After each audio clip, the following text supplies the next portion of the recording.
shy of glorious. Just picture perfect, seemingly, for the better part of a week, and at least the forecast says for another week. Take a look at John Russell's starting lineup tonight for the Pirates, brought to you by U.S. Bank. Andrew McCutchen leads off in center.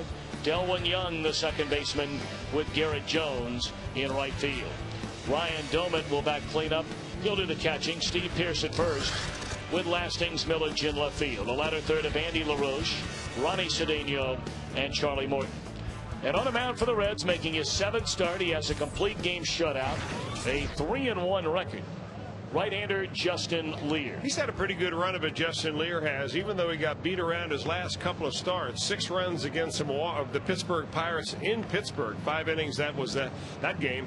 His last game out against the Milwaukee Brewers, not all that bad. He took the Reds to 2 outs into the 8th inning before he was taken out of the ball game. Gave up 4 runs early, gave up 5 runs overall. But Justin Lear's a guy that needs to be able to control the ball in the strike zone. Change speeds, use his fastball. He only tops out around 89 to 90 miles an hour. So it's all about pitching for Lear, not about throwing. If you're a student of pitching, he'll be the guy to show you how to do it tonight.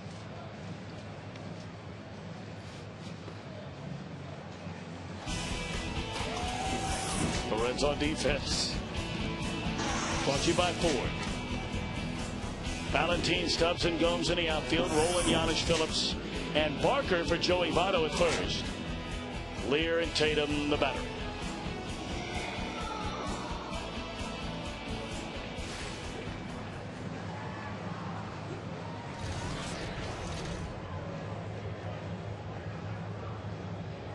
So we are ready to go. Pirates 53 up, 77 down. The Reds have won 58 while losing 73. Andrew McCutchen from the right side, and Lear the wind and the pitch. It's up and in, ball 1. This game is underway. Now, we talked about the only poor outing that Lear has had since he joined the Reds rotation. That was in Pittsburgh a week and a half ago. In 5 innings, he gave up 8 hits and 6 earned runs. That one nowhere near the plate. 2 balls and no strikes. Now, his last outing, he gave up 4 runs in the first, but man, did he settle in after that. Now, this is a curveball that he just simply gets away from him right there. You don't want to hang it early on, but you certainly don't want to bounce it at 50 feet. 2-0, no damage done with that one.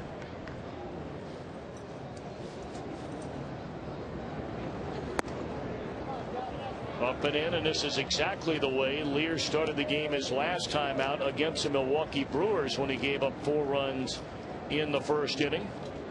He retired the first batter, but then everything to right-handed batters was up and in, left-handed batters up and away.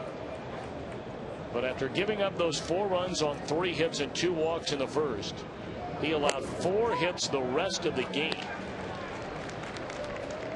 and struck out 7 batters from the 3rd, the 4th, the 6th, and the 8th innings.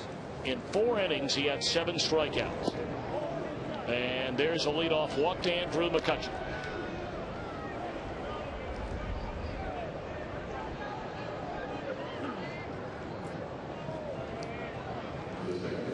Well, his worst outing of the year did come at the hands of the Pittsburgh Pirates, and they got him early on. They scored 3 runs in that ball game. They added another run in the 2nd inning after he had already recorded a couple of outs. Delwyn Young and Garrett Jones were both in the middle of that scoring in the 1st inning as they reached him for base hits in that ball game. And they're due up right now. And he got him. Yep, sure did. Picked him off. McCutchen appeared to lose his footing after he had taken his lead and was on his way back to the bag, and I'm not sure he ever got a hand on it.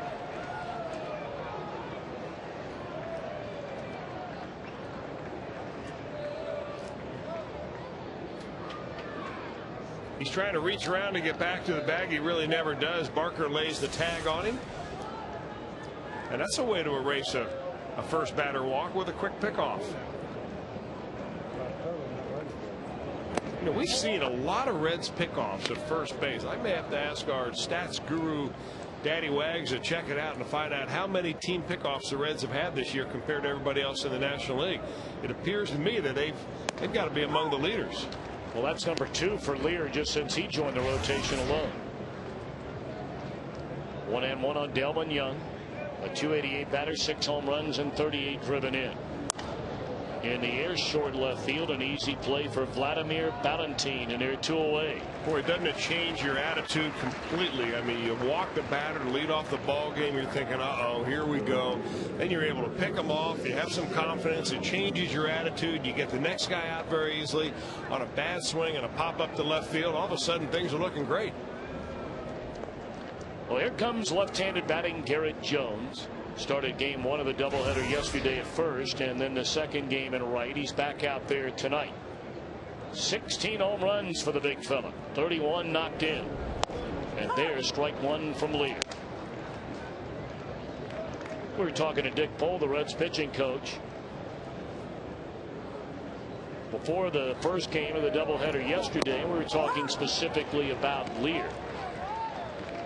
And we've used the word earned a lot here the last couple of days during the telecast, whether it was about Daniel McCutchen yesterday or in reference to Justin Lear earning his spot in this Reds rotation this year.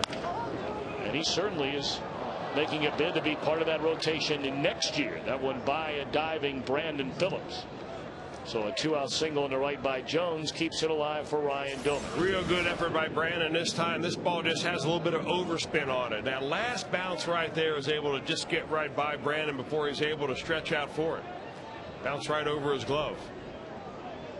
Boy, you love that effort, though.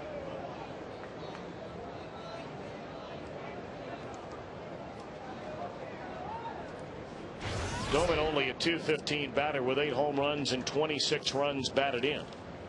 He started the nightcap last night, went 1 for 4, singled and scored a run.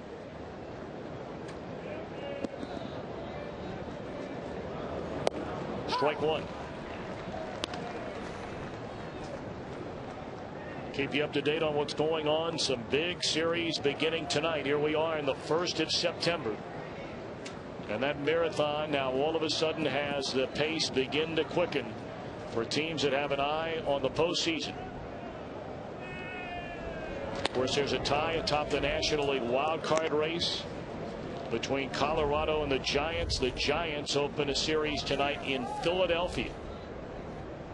And Colorado will play at home against the struggling New York Mets.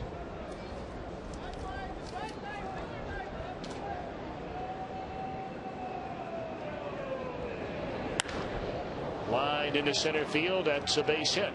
Stopping at second is Jones. So 4 batters have come to the plate. 3 of them have reached. But still, there's 2 men out with 2 on. And Steve Pearce coming up.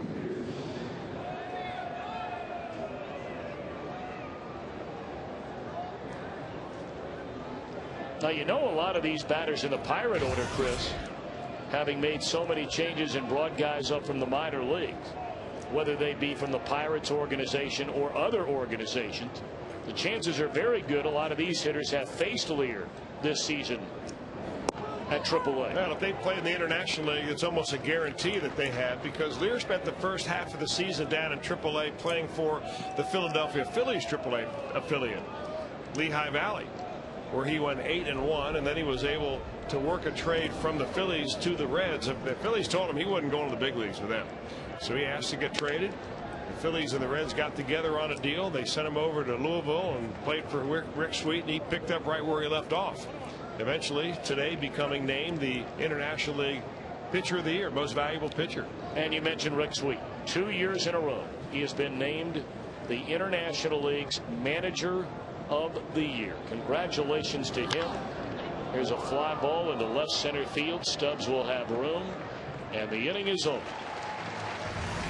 So after the leadoff walk, a pickoff, a big part of that scoreless inning, and the Reds are coming back.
Justin Lear comes away unscathed in the top of the inning. The Reds lineup brought to you by U.S. Bank. What a doubleheader yesterday for center fielder Drew Stubbs. Homered in each game of the doubleheader. Paul Giannis at short. Brandon Phillips bats in a 3-hole. Kevin Barker starting in place of Joey Votto, followed by Scott Rowland. Great numbers in his career against the Pirates, most of those as a Cardinal, with Johnny Gomes in right. A ladder third. Chris, I know you keep talking about Vladimir Valentin in left field. Craig Tatum behind the plate. Justin Lear on the mound. Starting at 4, the Pirates came over in a deal from Atlanta. Young right-hander Charlie Morton. Charlie Morton, 13 starts overall on the year. His earned run average, as you see, is at 5, but he has pitched a lot better than that shows. Morton, a right-hander, not overpowering. He's already beaten the Reds once this season. And he pitches a lot like Justin Lear in as much as he's not overpowering, changes speeds, got a nice breaking ball, keeps the ball down in the zone.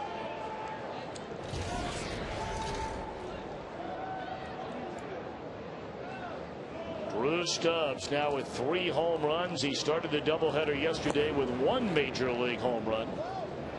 And he looks at ball 1. Playing in his 14th game in the big leagues tonight.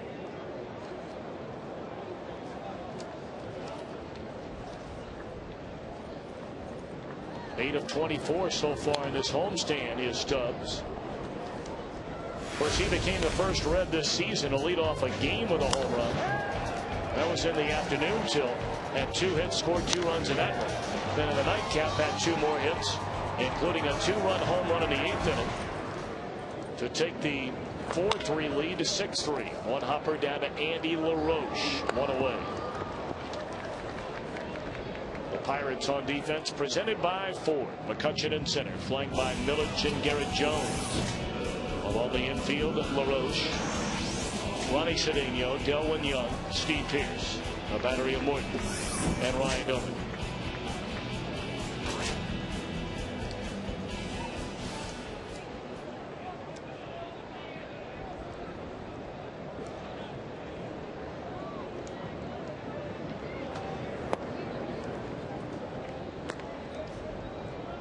Giannis on his homestands look good at the plate. 6 hits and 20 at bats. A home run, 3 runs batted in. 2-0.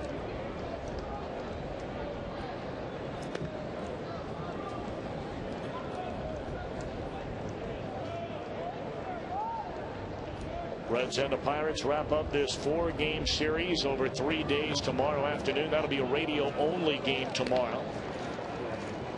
Can't wait to see Homer Bailey, who has been nothing shy of sensational his last 2 starts. Well, that last game out on Friday night against the Dodgers, that's the Homer Bailey that everyone was hoping to see when we first heard his name 3.5 years ago. There's ball 4 outside, a 1-out walk to Paul Giannis. Now, you know, Chris, that Friday night game threw about 90% fastballs. He wasn't hitting 95, 96, 97. He pitched all night 95, 6, 7, and 98. Yeah, but I think even more important than that, Tom, he pitched, and that's the operative word right there. He hit his spots. He was able to throw the ball to the glove side part of home plate. For him, that's the first base side. As a right-handed pitcher, if you can control that side of the plate, the world is your oyster, because it opens up a lot of things. And the same thing that Johnny Cueto did in his start yesterday. He didn't pitch at 98 miles an hour. He didn't look like he was grunting and moaning to try to get that ball up there on the velocity end. He was hitting his spots. And if you stay within yourself, stay back, use your legs over the rubber, a lot of good things can happen. I think these 2 young guys are beginning to get it. 1-1 on Brandon Phillips at 268, 18 home runs, 81 runs batted in. So here we have a month and a couple of days left in this 2009 regular season, and Brandon Phillips a legitimate chance with a rock solid month to hit the 100 RBI mark.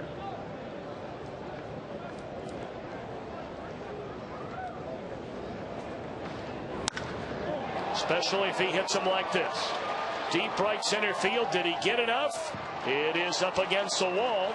On his way to third and being held there is Giannis. He had to wait to see if that ball would be caught. So the Reds have runners at second and third with only 1 out. Boy, when Brandon Phillips uses the entire field, he is a very tough hitter to retire. Waits on that ball, drives it deep to right center field. Looks like Andrew McCutchen gave up on that ball a little bit because he had the speed to get there. I think he thought that ball was going into the seats. Brandon cruises in for a double. The Reds have a great chance to jump out to a big lead right here early.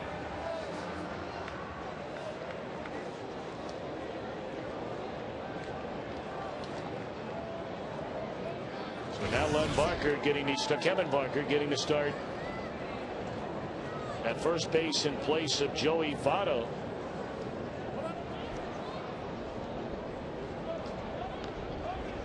Barker has not knocked in a run in a major league game since he drove in one in 06, and that is his only RBI in the major leagues since the 2000 year. Most he ever had was 23 with Milwaukee in 99. He knocked in 9 runs in 2000, and since then, up until this call up with the Reds, he had only played in 19 major league games since 2000.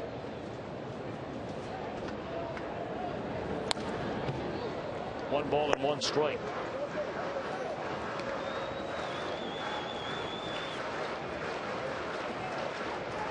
This guy originally out of Virginia Beach, Virginia, played collegiately at Virginia Tech. It was a 3rd-round draft choice by the Brewers back in 1996. So he's been going at it for a long time. 33 years old. Now makes his home out in Colorado. And there is a base hit in the left field. That'll bring in Giannis, and the Reds on the board 1-0 in the opening inning. Nice going, Kevin Barker.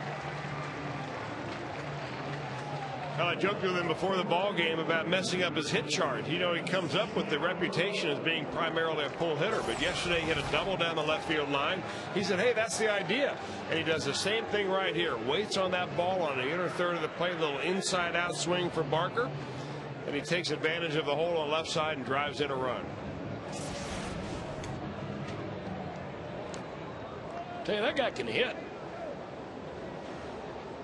I mean, I don't know if, you ever carry a couple of first basemen, both left-handed hitters. That is rare indeed. We know Votto's going to be here next year, but he has shown in a short amount of time that he can come off the bench and hit. Well, that's what you need. I mean, you need somebody who can come off the bench and give you a good at-bat as a pinch hitter.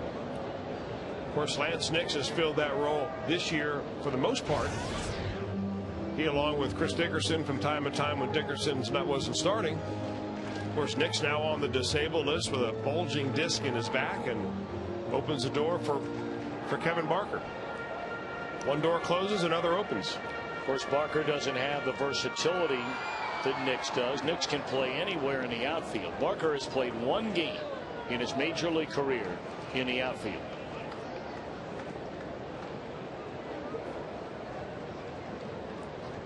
One 1-0 on Scott Rowland. Reds trying to add to a 1-0 lead, and it's taken Lone away, 2 balls, no strikes.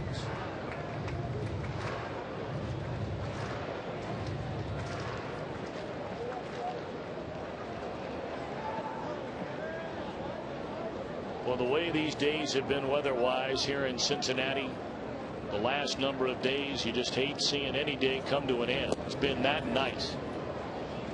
Because it's only human nature to think about what's coming up not too far down the trail. The fall is normally a beautiful time of year around here, but right now we're still hanging on to summer, and well, there's a lot to hang on to. I'm out now. Don't hit me with any negative vibes of ice and snow. No, I don't want to do that. Believe me, I don't want to think about it. There's ball 4 to roll.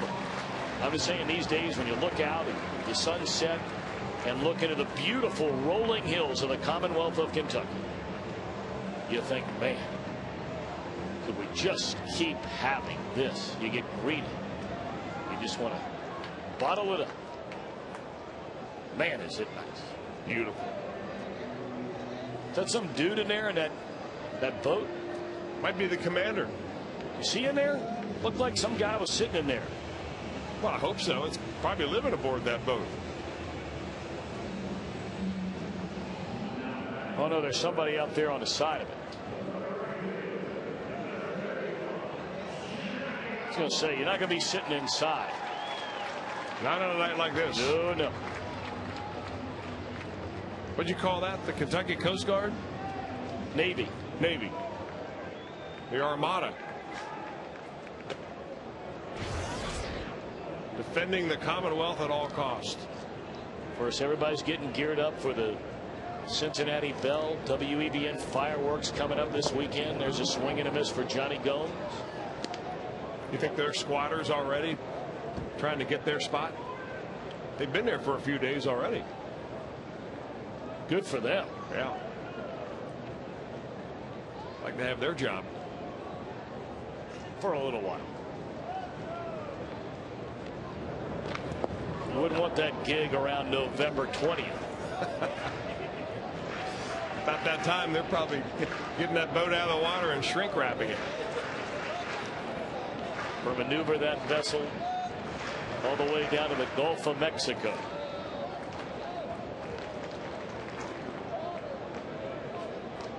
But if you want to get it down to the Gulf of Mexico, you better get going now. 1-1 on Johnny Gomes. Rolled over foul, 1 ball and 2 strikes. They're about to close one of the locks down around Memphis, from what I understand.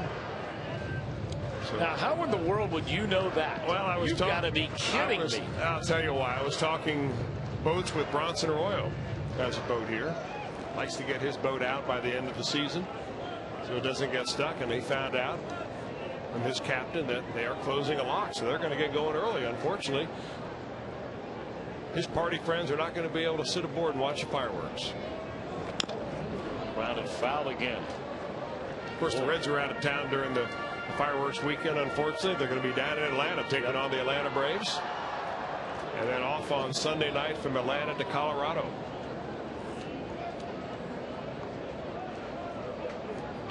Playing a couple of teams, if you include the Cubs, 3 teams that still have a lot to play for. Yeah, the Cubs are watching that thing slip away from them. Not that it was in their grasp to start with, but they certainly were a lot closer than they are now. 1-2 pitch. And it's into right field, a base hit. Phillips will score. They're going to hold up Barker. The bases are still loaded, still only 1 out, and it is 2-0 Reds. A team that has been dominated all year long in the first inning. And they have scored in each of the last 3 games in the first inning. Simply real good at bats by the Reds this inning. Brandon Phillips going the other way, nearly knocking it out of the ballpark going Oppich. Kevin Barker going the other way for a base hit. Johnny Gomes going the other way for a base hit. And they'll score one run at a time. You know, in this ballpark, this is a third base coach's nightmare because it's a small park. Outfielders play very shallow, and it's almost impossible to send a runner unless you've got a real speedy guy with a huge lead on a base hit that is hit sharply. And I'd say Mark Berry's done a great job as a Reds third base coach. I mean, I can't think of 5 times, at least in the 3 years I've been back. Heck, I don't even know if there's that many. We had a legitimate question about him sending a guy or not sending a guy. I mean, the only time you ever talk about a third base coach is when they make a mistake. Yeah. And it seems like we never talk about it. Well, you know, I get to talk. We get one of the beautiful things about our job is we talk to both teams. We want to talk to coaches, players, trainers on both teams. I talk to a lot of third base coaches. Mark Berry is as knowledgeable as they come, and he studies a lot of video. I mean, you got to know what the outfielders' arms are, what their tendencies are like, how quickly they get to a ball. You're studying where they're playing on every pitch. You're studying your hitter, your runners, how far they're off the bag, who the runner is, how fast he gets going, how big a secondary lead he gets. All these things you have to calculate at the same time you're deciding whether to send him or not. Not an easy job.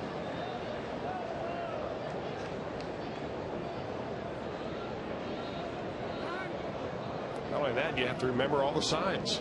And most of the time, each of these players have a different sign for the same thing. A bunt sign to Johnny Gomes might be different than it is for Vladimir Valentin.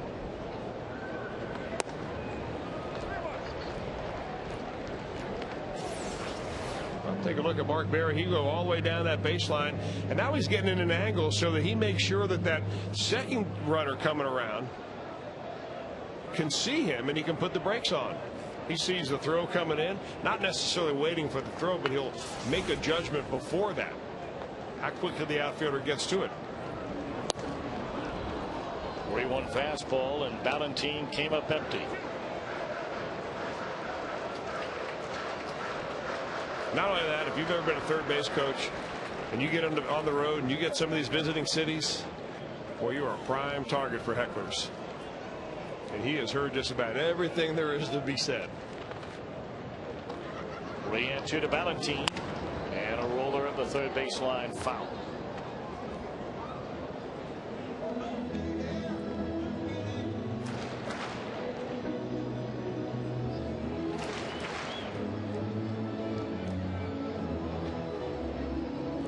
Ballantine looking for that good piece of lumber down there. That boy's going to bring him out 3 bats. Already 28 pitches here in the opening inning for Mr. Morton. Well, they ran up the pitch count against the lefty Paul Maholm last night, big time in the first inning. He was up around 40 pitches by the time he got out of there.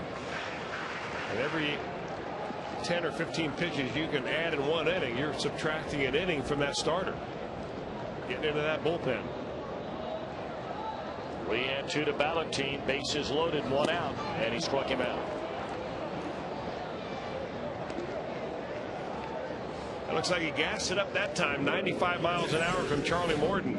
You know, it appears that this kid's got a pretty good arm. And he just finally decided with base load, I'm just going to throw it instead of trying to trick him. They've been calling a lot of two-seam fastballs, trying to get him to change speeds, throw the ball down around the knees. Sometimes you just have to rear back and let it fly.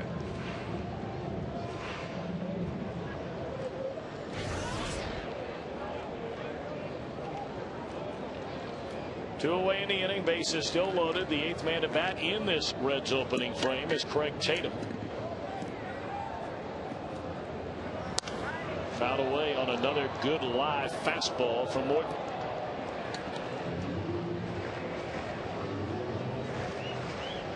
Tatum with a couple of runs batted in this season. Did a nice job in his start in game 1 yesterday. Went 1 for 3, drew a walk.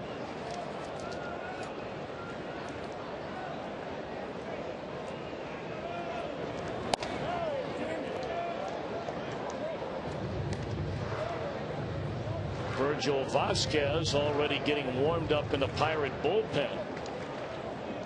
John Russell not wanting to see one slip away early. It's got to be getting in his head, don't you think? I mean, he knows how bad they've been on the road. He knows how bad they've been against a division.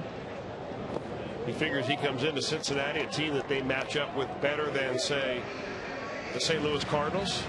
You lose 2 yesterday. Won by a wild pitch, a very close ball game. The next one 6-3, a game that they were in, but unable to get anything done. It's got to wear on you after a while. Well, you can just tell by his body language. I mean, he is gripping down there. Looks like Chris Walsh before a telecast. Here's a 2-1. Rolled over foul. 2 balls and 2 strikes on Tatum.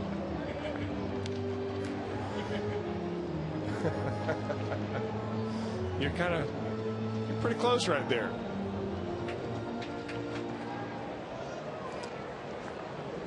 Yep, that's you right there. That big exhale, arms folded up. It kind of looks like Michael Douglas in Falling Down. Oh, boy, there was a happy guy. Man. 3-2. The Reds in the first inning, the last 2 games combined. Maholm in the nightcap and Morton here tonight. The next pitch will be the 77th pitch they have seen in the first inning.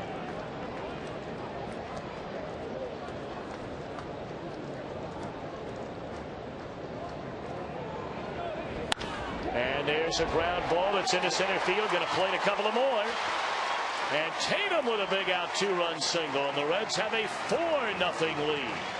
So a couple of guys who find themselves in a starting lineup, Barker and Tatum, spent most of the year in the minor leagues, and they come up big. Well, with 2 outs, you get a little better jump, and that's what Scott Rowland did from second base. He's running on the pitch, as you see, and that base hit right there is going to plate both of them. Mark Berry's waving them around. And an easily score from third. Berry's wearing that rotator cuff out, bringing Rowland around, and that's a 4-0 lead now, courtesy of that base hit from Craig Tatum. So this is what it's like to score in the first inning. Well, you're not lying. I mean, you look over the last week and a half as Lear is down a strike. We mentioned earlier, this is now 3 games in a row the Reds have scored in the first inning. They scored in the first inning 3 games in a row. August 9th, 10th, and 11th. So here of late, they have been much better in the first inning. Of course, they've allowed more first inning runs than any team in Major League Baseball. Anybody.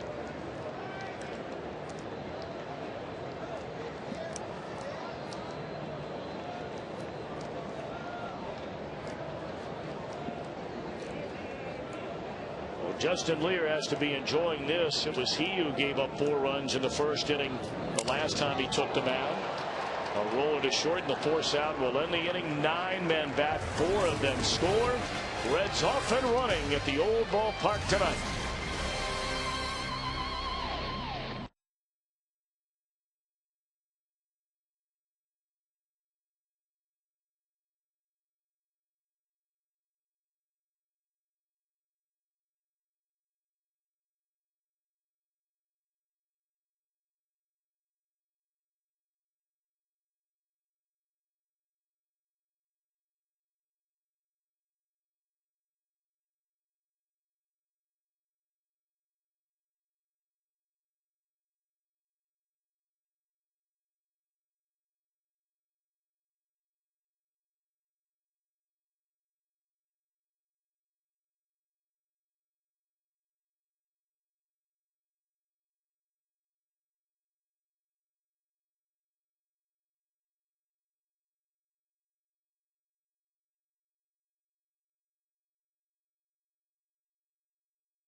Serious lawyers for serious injuries. And we know that Reds bullpen could use an easy night. Lord knows it. I mean, they have been used frequently.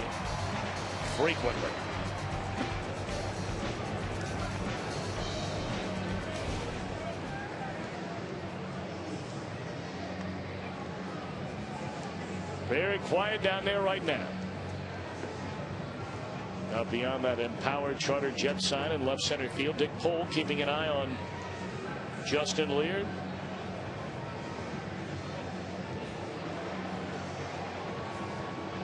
Got a lot of great feedback. We thank all of you at home last night on the Corky Miller bit about what actor he reminded us of. Got a lot of great emails today and responses from so many of you. That was a fun bit. It was. And I talked to Corky about it before the ball game and asked him if he had heard anything about it. He said his wife was watching and heard something, and I hope you don't take any offense. We're just having some fun, and he rolls right along with it. I'm curious, did you ask him, did his wife feel that, I mean, you know, the 3 choices we gave, did she lean one way or the other on any of those? No, I didn't ask him that, but he did tell me that down in AAA, many guys have called him Jack Black before. Really? Yeah. Okay. I'd like to hear what his wife thinks. I don't know if his wife would like the Jack Black thing. I don't know. I could be totally wrong. I don't know her, and I'm sure she got a big chuckle out of the whole thing. Well, that's a little more Jack Black right there than Charles Bronson. There's very little debate about that.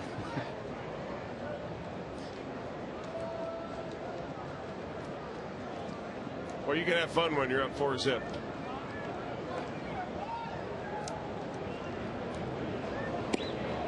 Bumping in on Lasting's Millage, 1 ball and 2 strikes.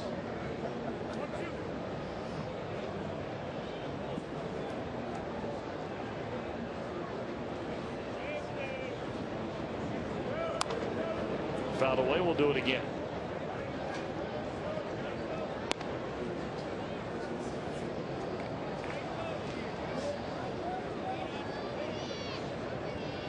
Again, a reminder, Columbus Blue Jackets defenseman Mike Commodore, after taking some Reds batting practice today, signed autographs at the Reds Community Fund booth and threw out the ceremonial first pitch. He'll be up here to talk about the upcoming season. And now he's a guy that begins a year with a crew cut and then never cuts his hair. And we're going to show you, kind of a before and after. Before a season starts and then when the season ends, the change that happens as a player in the NHL until they're finally eliminated. So, as long as those playoffs are in quest of the Stanley Cup, you could really have some long hair if the Blue Jackets can go deep into the playoffs and maybe even take the cup home. And of course, last year, the Blue Jackets, for the first time ever, qualified for the Stanley Cup playoffs. They set franchise records for wins, points in a season, and they're getting geared up for the 2009-2010 season. And we'll visit with Mr. Commodore about that in the bottom of the second inning. 2-2 pitch on the way. Up and into Millich after getting ahead at 0-2. The count is now gone forward. Now, not an intentional knockdown pitch, not when you're up 4-0 on a 2-2 count. That ball looks like even a breaking ball just got away from him.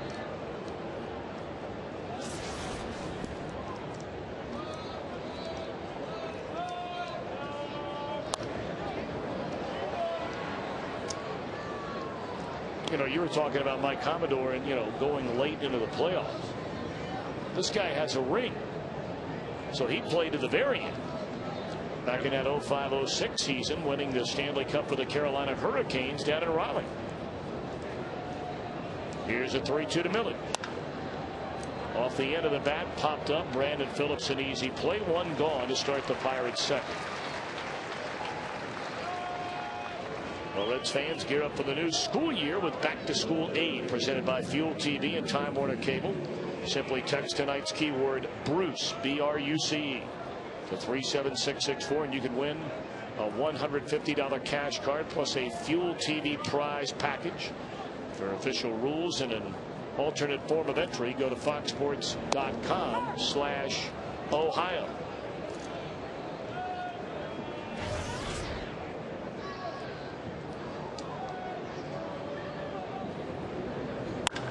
That ball mashed into straightaway center field, but right at Stubbs, 2 away. We saw something very positive before the game today. Chris J. Bruce back out taking batting practice. Yeah, I got to talk to him a little bit about that, and he said there was no pain at all in his wrist. He wasn't sure what the schedule was for him, but he was just happy to take live batting practice. He'll come out and do it again tomorrow. He'll take some fly balls, do some long throwing, run the bases with Billy Hatcher, and be back in the cage. He is biting at the bit.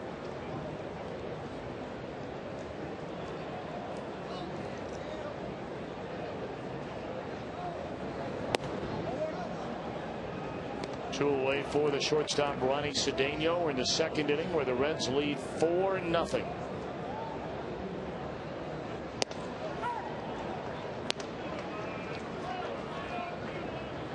Lear works very quickly.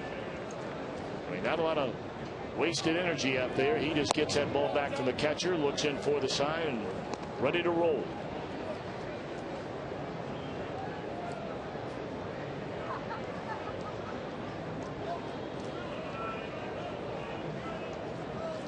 Two-one to Cedeno. Popped up. Should be a 1-2-3 second for Justin Lear. It is. Reds lead 4-0.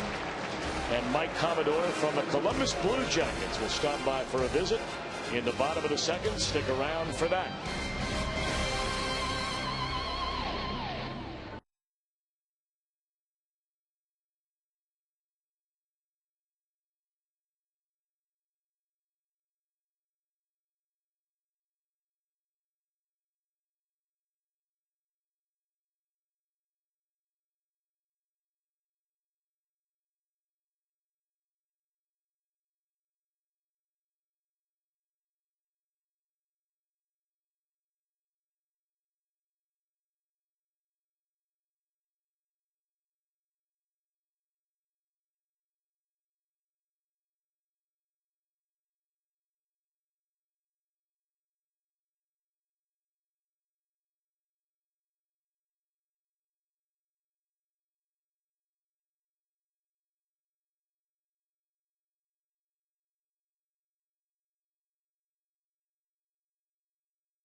bottom of the second inning. We were talking about Columbus Blue Jackets defenseman Mike Commodore with us in the booth here. Now, I know that you played baseball when you were a young man growing up in Canada, right? I mean, pretty decent baseball player. Is that safe to say? Yeah, that's safe to say. I mean, I put my time in. I played hockey in the winters, and then I played baseball in the summer. I never played hockey in the summers. I mean, it's only nice for so long up there, you know, so I wanted to be outside, so I played some ball and until I went to college, and then I had to quit. But, yeah. I got to tell you, and I'm not saying this because you're sitting here now. I set it up here at the time. You threw out tonight the best first pitch I have ever seen, and we showed it earlier. Now, were you nervous? I was real nervous, especially looking down here in that dirt. There's no hole there. I was like, please don't fall. Look at that. That's good. That's good arm action. Good balance. Got a little sink on the ball at the very end, Mike. Well, thank you very much. Do anything next summer? Maybe we have a second job for you. All right, I'm available. I'll work in the summers. They saw you hitting though. On the radar, I tell you what, he was pretty good. I was sitting up here the whole time watching him take BP. Jim Strickler and I were sitting in here. Jim was on the camera, and I mean, the balls that were in, you pulled to left. You hit a ton of balls back up the middle, and pitches away, you were shooting them into right. Yeah, the pitching coach was throwing me, the batting practice, he was throwing me a couple of curveballs, tried mixing them in, but I actually managed to take them the other way. I think I remember learning that when I was a kid. I mean, you hit a couple of them, one hoppers off the wall, out in left field and left center. Warning track power today. That's all right. 12 years is the last time I took batting practice. So I was happy. I just didn't want to embarrass myself in front of the pitchers there. You did not embarrass yourself. No, you know, we've had football players, basketball players, golfers. I've always thought that hockey players, you know, wield the stick and wield the bat better than any of them. But you were very impressive. I don't think you swung and missed very much. No, I think I got a piece of every one. Yeah. I almost missed a curveball, but I got a little piece. Would have been a foul tip. Wait a minute, they were throwing you curveballs? Curveballs, a couple knuckleballs to, you know, I was trying to bunt because I was starting to get tired. I forgot how hard that is. It is. It takes a little out of you. 5 minutes of batting practice, and I was kind of sweating. This was earlier this afternoon, right here at Great American Ballpark.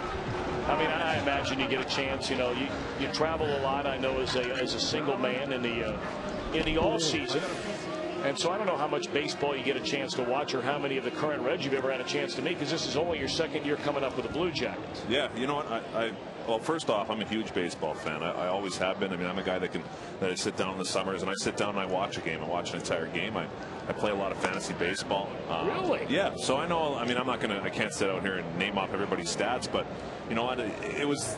I'll be honest. This was a huge treat for me to come out here. I asked the Blue Jackets if they could set this up, and whatever date it was. I mean, I'm in North Dakota right now, but I had no problems flying in for it, and it was a big treat for me to meet these guys. So honestly, I mean, I knew most of the guys when they came up to introduce themselves, and the guys were all awesome. So yeah, I mean, I can't really stress how big of a treat this was for me. You know, tell me if I'm wrong on this, because in all the years that I've had a chance to announce Major League Baseball, there does seem to be, for whatever reason, a kinship between baseball players and hockey players more than any other two sports of professional athletes. Am I wrong on that? No, I don't think so. I mean, the guys that I've met, I haven't met a whole ton of guys, but I've met a few. You know, and I'm mostly, this is the first time I've ever been in the clubhouse or anything like this, but I met like a few guys. You know, I went and watched a lot of college ball when I was down in, when I played in Carolina, NC State and stuff like that, and met some draft picks, some high picks. And yeah, I mean, I've never met a baseball player that I didn't like, I can tell you that. I would take an inside, 3 balls and a strike. All right, now let's talk about what you do for a living. Last year, you guys, in your first season with the Columbus Blue Jackets, you qualified for the Stanley Cup playoffs for the first time in Blue Jackets history. That must have been a very special year. Yeah, it was. I mean, that was the whole focus of the year, right from, I signed with the team on July 1st, and you know, the whole focus was let's make the playoffs. You know, it had been too long. The team hadn't been to the playoffs ever in its history. And I thought from playing against the Blue Jackets twice the year before, once with Carolina, once with Ottawa, that I thought they had a good team, and I thought they'd be close. So, you know, that was the whole focus of the year, is let's make the playoffs. I mean, and it was tough. It was a grind. I mean, we went through some injuries. I mean, you know, every team does. There's never, in any sport, there's hardly ever any silky smooth years. But, you know, we battled our way through, and yeah, it was huge. I mean, it was big for, you know, to get the fans in Columbus and in Ohio interested again. And it was about time that, you know, they saw a team with a little bit of success. Brandon Phillips going to try to go first to third on a single to right. Throw cut off, back to first and out there. after making a wide turn is Barker. Can you stick around a minute in the third? I'll stick around as long as you guys want. All righty. Mike Commodore kind enough to join us. We'll talk more about Blue Jackets hockey. In fact, Caesar single game tickets are going on sale coming up soon. We'll tell you about that.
Throwing cut off, and Kevin Barker hung out at first base a little bit, trying to get back. Good relay system right there by the Pirates. You know, they tightened up their defense under John Russell, and they pick up an out right there just as the Reds were about to maybe put another rally together.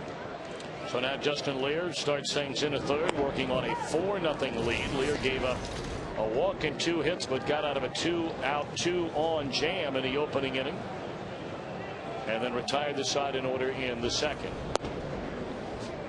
We very much thank Mike Commodore from the Columbus Blue Jackets for coming up to the booth with us here tonight. Now, you've already won a ring. I mentioned that before you got up here. You won one with Carolina. Yep. I remember I was down there quite a bit for college basketball when you guys were making that run back in the 05-06 season.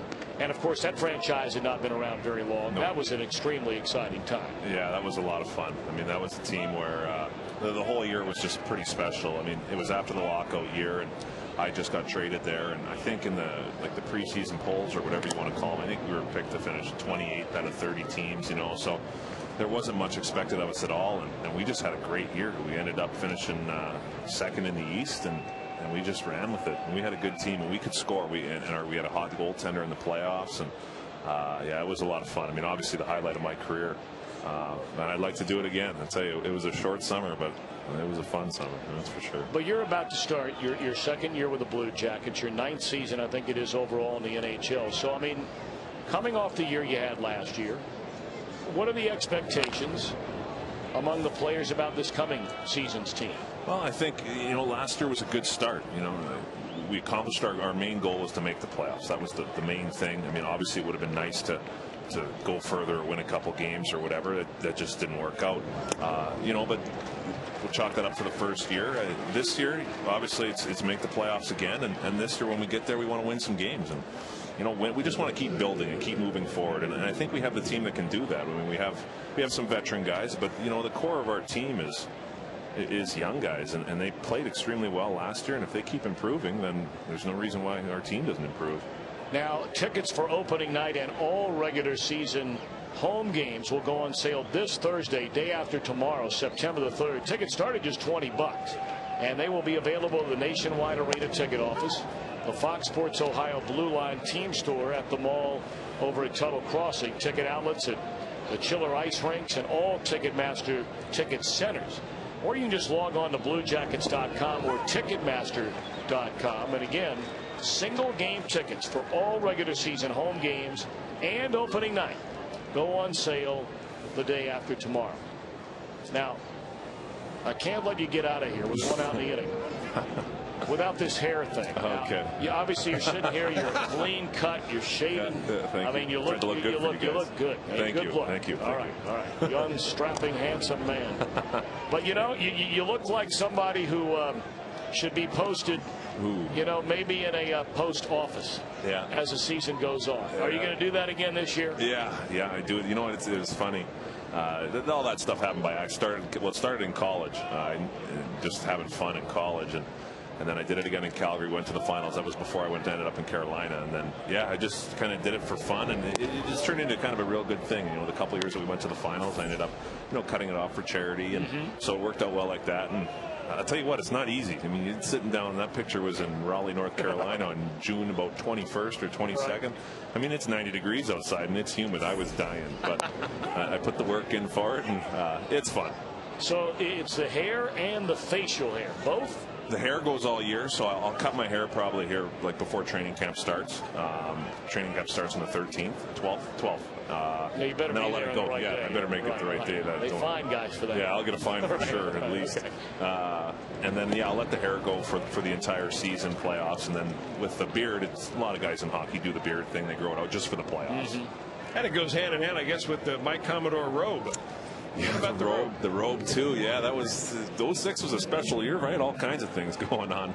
The robe was just another real innocent thing. It was off a barbecue. It was like a Christmas list. A long story short, it was like a lot of things, mostly family oriented. I was single, so I'm like, well, there was a robe on there. I'm like, I'll pick this. This is about my Christmas gift from the Hurricanes. And it came, and our veteran Glenn Wesley, he liked it. He got one of our equipment guys to stitch the numbers into it, and I kind of came out. By the time I got there, it was March, and kind of came out in the locker room, and guys kind of laughed or whatever, and the TV camera caught it. One of our TV guys loved it, so then I did an interview in it, and then we just started winning, and then they started selling them, and then it was there were a lot of people that had those things. It was pretty funny. Now, you've got some ties to Cincinnati. You played for the Ducks for a year, and as I remember, Mike, every time I went down to a Ducks game to watch you play, you were in the box, the penalty box. I was. I spent a lot of time in the penalty box that year. Yeah, I did a lot of soul searching in the penalty box. But you know what? I really enjoyed my time here in Cincy. To be honest, this has been the first time I've been back. I didn't have a chance to come back, during the season in Columbus, and I enjoyed it. Our team wasn't that great that year, but I really enjoyed the city. I lived in Hyde Park out there. And I had a great time here. I really enjoyed it here. It's beautiful down here. Well, we're glad you enjoyed it, and we certainly are glad that you've had a good time here today. And you can tell just by sitting with you and watching you down in the field that you really had a good time today. And that's nice knowing what kind of long, grueling year you have. Boy, that traveling in the NHL, I mean, baseball travel's one thing, but, you're in a spot for 2, 3, 4 days at a time. NHL, you get in there, maybe you have an off day, then you'll play the next night, you fly out after the game, and you're just at it nonstop in nasty weather most places you go. Most places. Yeah. You move around. It's pretty tough. That's one thing I kind of expected, but hadn't done it before, was with Columbus, being in the Western Conference, but in the Eastern time zone. When you make a trip out to, you go out to Vancouver and you go to San Jose, you do your West Coast swings. I mean, that's not a short flight coming back. It can beat you up a little bit. Yeah. You get back. You're coming back after, just a regular time game, let's say from San Jose, or pick any one of those on the coast. And you're not getting back into Columbus until, with the time change, 7:30 in the morning, 8 o'clock. And then you can't sleep. But you figure it out. Or you're not very good the next night. That's right. All right, give us a preview of the team this year. Well, it's going to be real similar to last year. We lost a couple guys, but we brought a new centerman in, Sammy Paulson, and a backup goalie for Mason. And it'll be, it's going to be a Ken Hitchcock team. It's going to be a bigger team. That ball's hit a ton. Left center field, and that baby is gone. 2-1 home run to left center off the bat of Garrett Jones. Boy, this guy kills the Reds. A little bit of an opposite field shot there. That ball's hit a long way.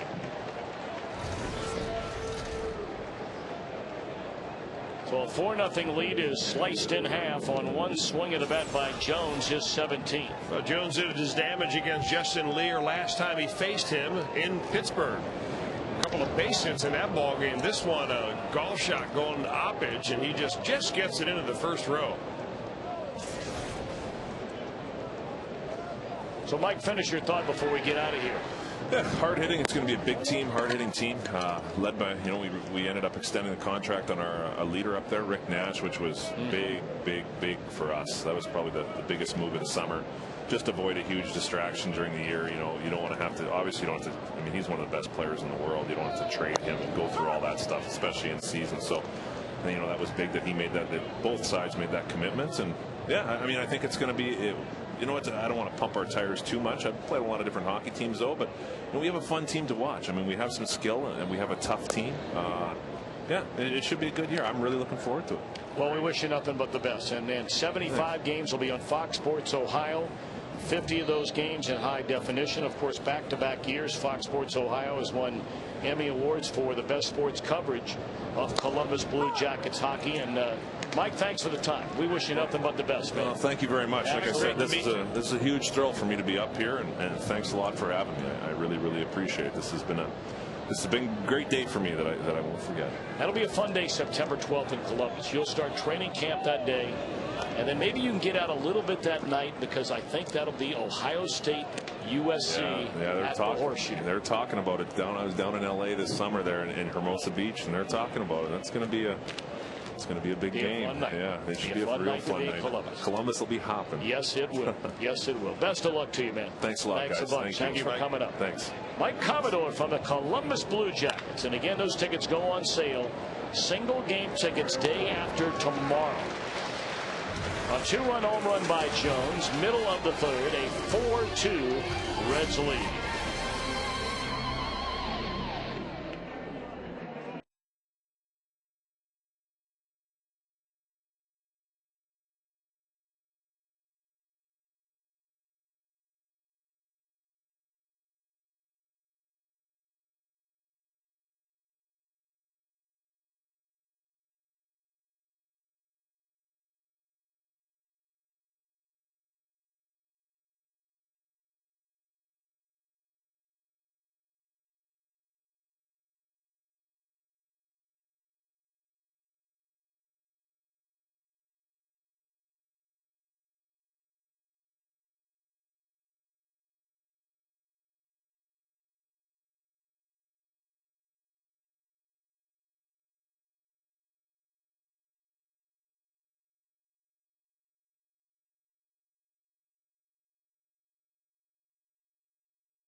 Here at the ballpark. If a Reds player hits a Tundra sign in left center or the one in right center, Wendy Leach from out east in Batavia, Ohio, will win that Tundra.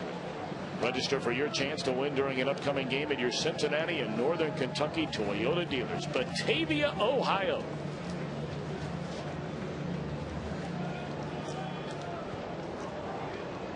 That Tundra would go perfectly out there in Batavia. There is no doubt about it. You know who spent all summer long out in Batavia, Ohio? Lou Pinella's granddaughter. I guess she is quite the jumper, I think is the terminology. I'm not all that familiar with it, you know, riding horses and riding the jumpers.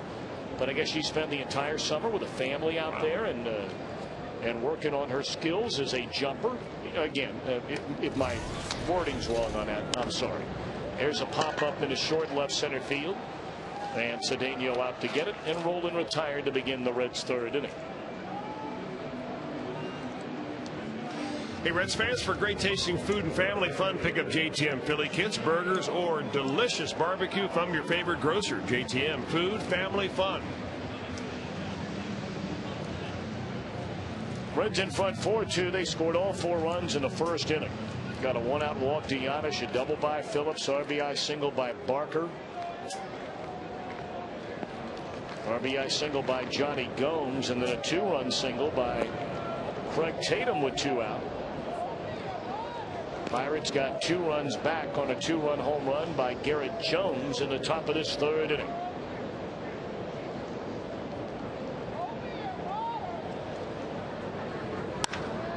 And there's another base hit for Johnny.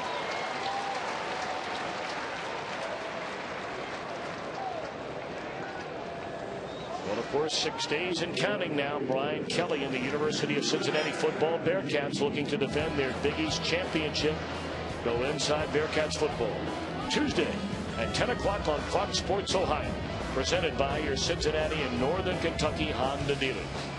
Of course, they will open up on the road Monday night in conference. And it's a big one right from the get-go.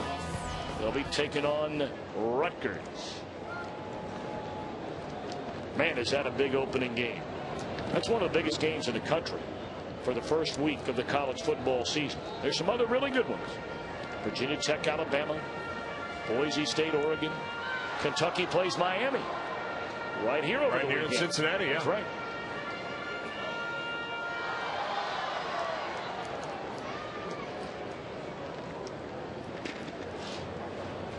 Of course, the Ohio State Buckeyes will open at home on Saturday against Navy.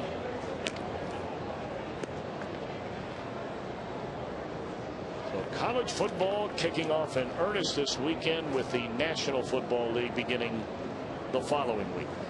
And bad news today, I understand, from the Bengals. Yeah, Andre Smith in a non-contract drill evidently broke his foot. Good news is he will not require surgery. Expected only to miss a few weeks. Well, that's still a tough break. Yeah, it is. Too bad. Set behind after the prolonged and protracted contract negotiations. Finally got him into camp, and now he's going to be on the sideline for a while. We wish him well. 3-1 on Vladimir Valentin.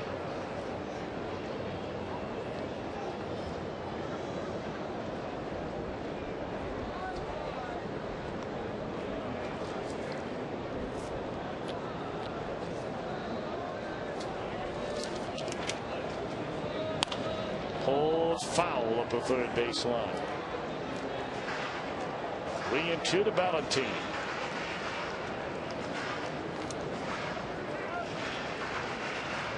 The Reds did not make any roster moves and are not expected to make any roster moves over the next, well, at least handful of days. We know that Carlos Fisher will be back after being sent down yesterday, just to make some room for some healthy pitchers.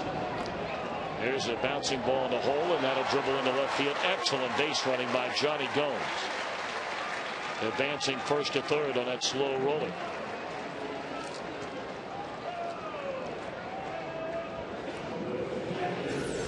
Now they're making contact off Charlie Morton tonight. He's running on the pitches, Johnny Gomes. He sees the ball ahead of him, and as soon as he sees that ball squirt by the shortstop, Gomes chugs on into third. Runners on the corners with 1 out now. Valentin finally joined the hit parade. That's 7 of them for the Reds, only in the bottom of the 3rd inning.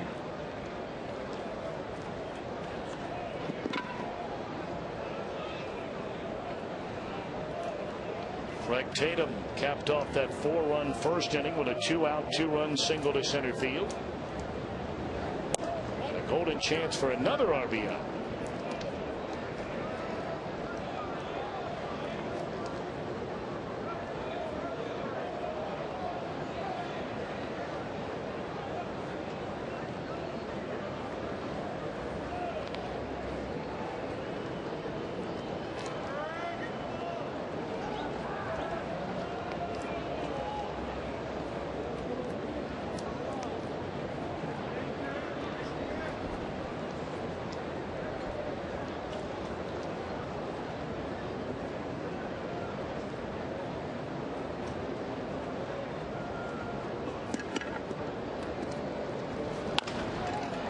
High bouncer will bring in another run. Out at first on a nice play by Cedeno is Tatum, but Gomes in to score, and Mr. Tatum has 3 RBIs in his first 2 at-bats tonight, and the Reds' lead is 3. Oh, what a nice play by Ronnie Cedeno. This ball took a very high hop and took forever to get to him. Over the head of the third baseman. Cedeno with a short backhand on that hop and a gun across the infield. That's a dandy defensive play by the Pirates shortstop.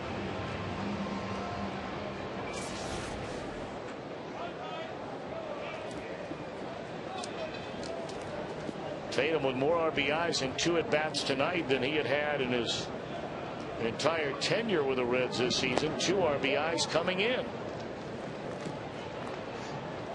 But now Justin Lear with a runner at second and 2 men out. The Reds in front 5-2.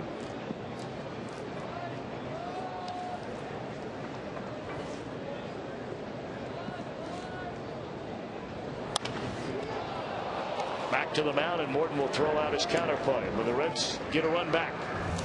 And at the end of 3, they lead by 3.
Reds baseball on Fox Sports Ohio, brought to you by your Cincinnati and Northern Kentucky Toyota dealers. For a dealer near you, visit buyatoyota.com. By JTM, food, family fun, JTM. By Geico, 15 minutes could save you 15% or more on car insurance. Visit geico.com or call 1-800-947-AUTO. And by Jeep, get to your Jeep dealer today for some of the best deals of the season. Under nearly a full moon at Great American Ballpark. Time to take a peek at our Aflac trivia question tonight. Aflac! Who is the only active outfielder with at least 500 plate appearances without a career triple? Wow. Is that a Red? Or among all active Major League guys? I guess all of them. Wow. Well, good luck. And not knowing the history of our trivia questions, it has to be probably, anyway, somebody in the ballpark. Probably a Pittsburgh Pirate or a Red. All right. I tell you what, you can't sneak much by you, Chris Welsh. So, what a slick pickup. That is one good-looking defensive player, man. I mean, he is something else. Play by play and day by day, he is erasing the doubts that surrounded Paul Giannis and his ability to play in the major leagues, defensively or not. I mean, that's as good as it gets right there. This ball smashed. Backhanded slide. You know he's got a gun. I mean, he has made so many great plays in such a short amount of time.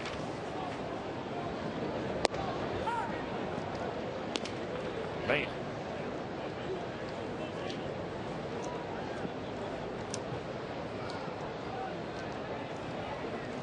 Lastings Millage.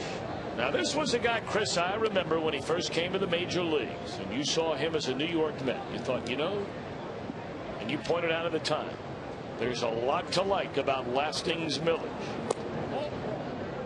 Now, having said all that, we know that he went from the Mets to the Nationals and now getting a chance with the Pirates to tap into all that potential after coming over in the deal at the end of June.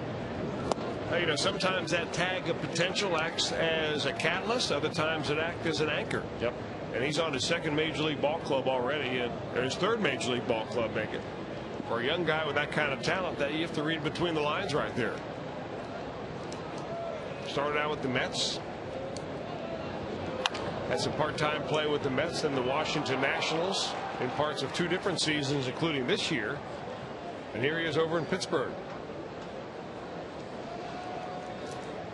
Time for our Geico direct quote of the game. It comes from Dusty Baker. Everybody, including the manager, excited about what we saw from Johnny Cueto here last night.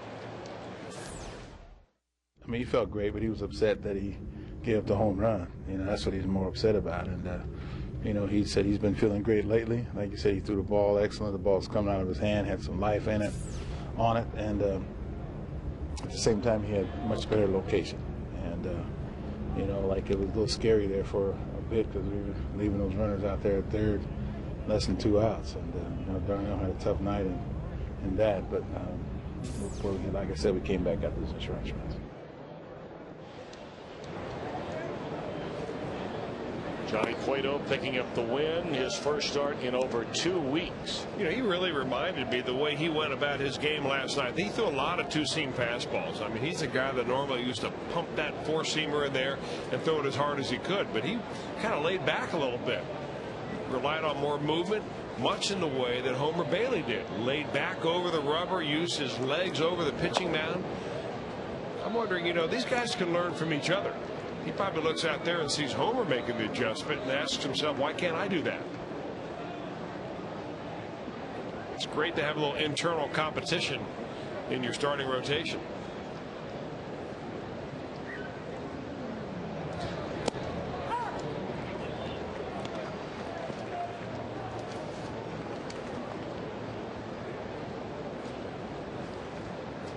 On Andy LaRoche, who lined out hard right to Drew Stubbs, his only at bat in the second inning.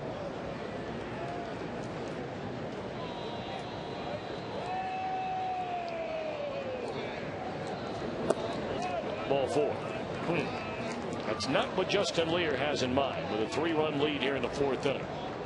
Well, Andy LaRoche, as you know, came into this series, and even in the last series, he's batting in the cleanup spot. And they've dropped him out of that spot down the number 7 hole. And you got to go right after a guy like that. If he's struggling the way LaRoche has been struggling, you don't want to give him a free pass and let this Pirates team come up off the mat here.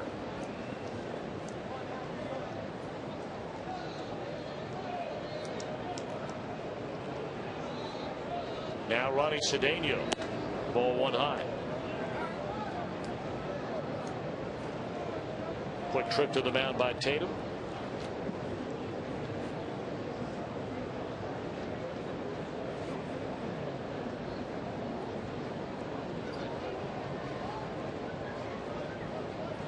Millage with a 1-out single. Goes to second on a walk to LaRoche. And Cedeno has been very good in these situations. Granted, only 14 at bats, but you got to start somewhere, and he's been good through those 14 at bats with runners in scoring position.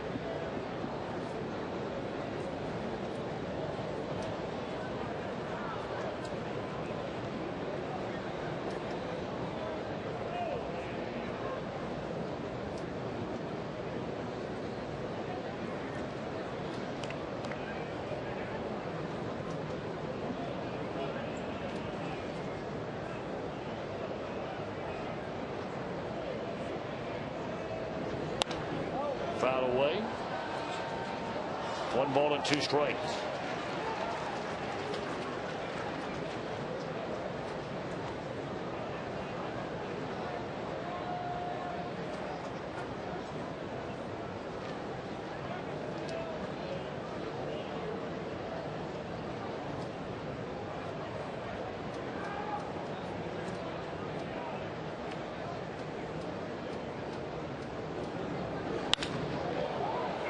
off the glove of Giannis into center field. Milic, of course, had to wait to see if that would be caught by Giannis. So the bases are loaded with one out. And the pitcher is coming up, Charlie Morton. Ball hit very hard. It looked like for a moment it would stay low enough for Paul Giannis to be able to leap up there and catch it. It looked like it tipped the top of his glove as it went over his head.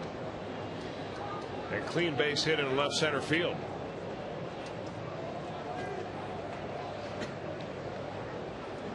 You surprised to see John Russell allow Charlie Morton to bat here? Yeah, because they have not used as much bullpen the last, well, really the last 2 days. I mean, he's pitched 3 innings, given up 5 runs and 7 hits. How much more can you expect out of him now? I hear you, but he's batting. Pulled foul. I am very surprised.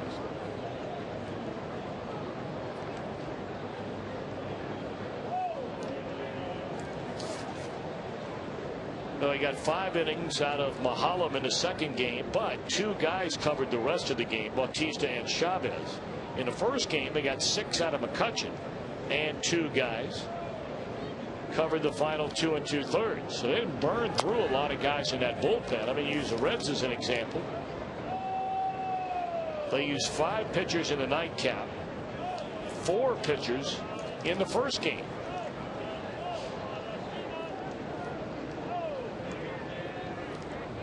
One and one to Charlie Morton. Reds leading 5-3, and maybe that's why Morton was up there. He knocks in a run with a single to left, and they are still loaded, and back to the top of the order we go. It's a 5-3 ball game, and Lear in a world of trouble. So Mr. Russell must have known what he was doing.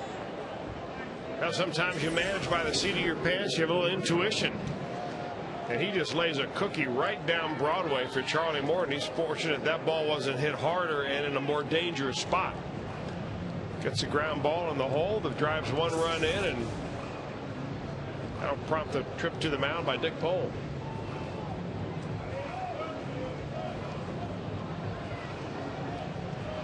As we saw the last time out with Justin Lear when he pitched against the Milwaukee Brewers, I mean, he's a guy, because he does not throw hard, because he just really can never rear back and get away with much in the hot part of the strike zone, he really has to concentrate on the edges. And when he starts getting that ball up, the movement goes away, it straightens out, it's a lot easier to hit, and they are centering it right now.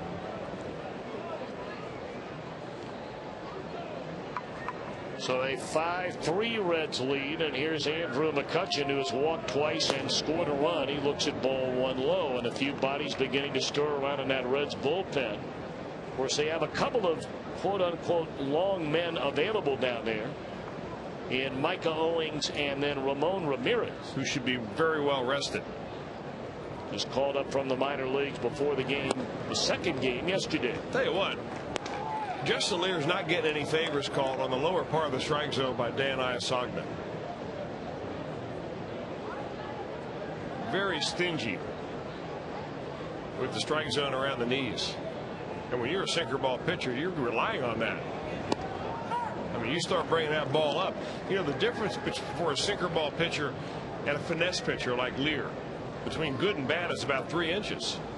You get that ball 3 inches above the knees, and it's very hittable. When you start backing up third a lot.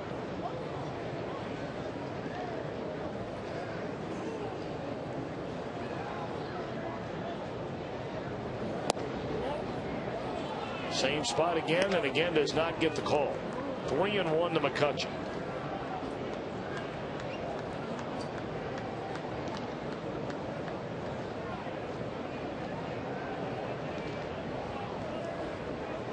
McCutchen having an excellent rookie season, and that's strike 2.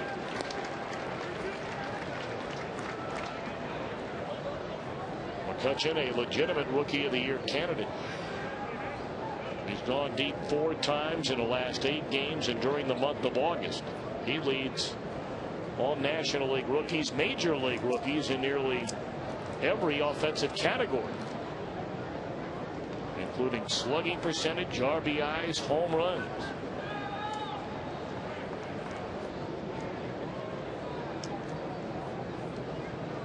This is a very big pitch for Justin Lear.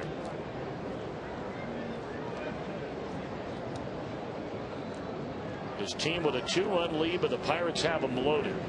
And he's walked in a run. And he tried a 3-2 split finger fastball right there. Looked like a little changeup.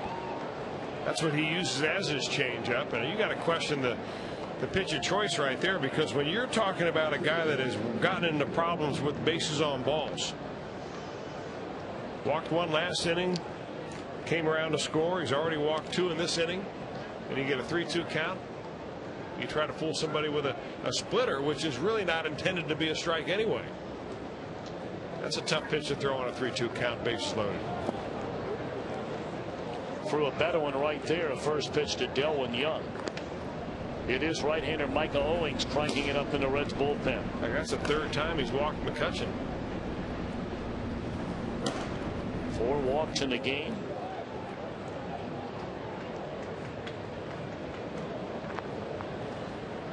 Oh, and 1 to Young. It's down to a 1-run lead and a ricochet off the glove, and the Reds will still turn a double play to get out of the inning. How about that?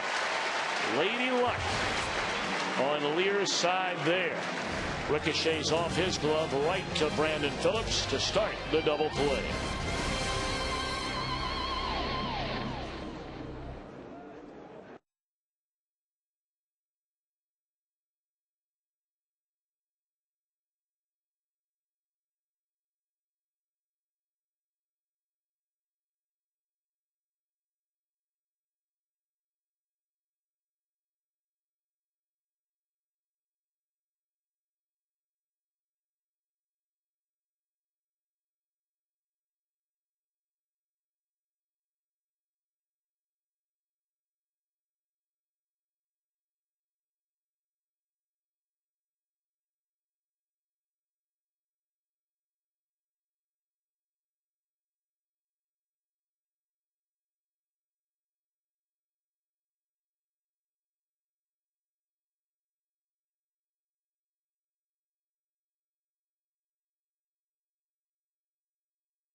Trivia question tonight. The only active outfielder with at least 500 plate appearances without a career triple among all major league outfielders. Chris, you thought he might be here tonight, and the answer is You might say that this player built for comfort, not built for speed. wow, with no triples yet.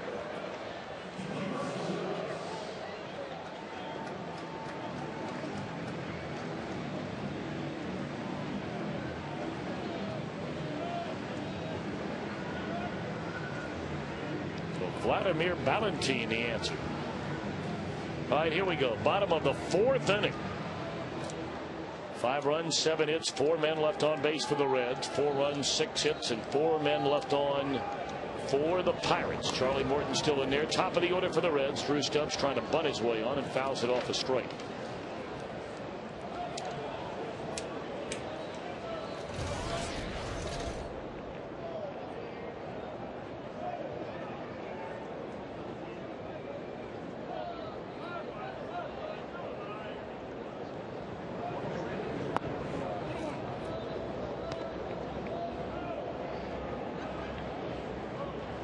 One and one on Drew Stubbs. 2 balls and a strike. Giannis to follow, and then it'll be Brandon Phillips.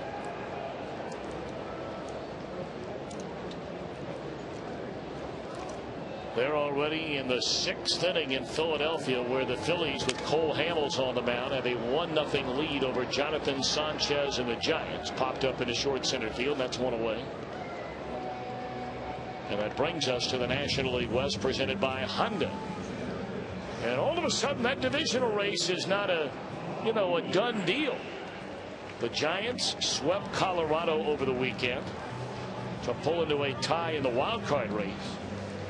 But the Giants and the Rockies both have a number of games left against Los Angeles this year, and those two teams tied 5.5 behind LA. But the Dodgers made big news on a couple of fronts yesterday, acquiring Jim Thome, 12th on Major League Baseball's all-time home run list. 564 of them. They get him from the White Sox, and then they turn around and trade for starter John Garland of the Arizona Diamondbacks. So Ned Colletti, the general manager of the Dodgers, wheeling and dealing right up to the final moments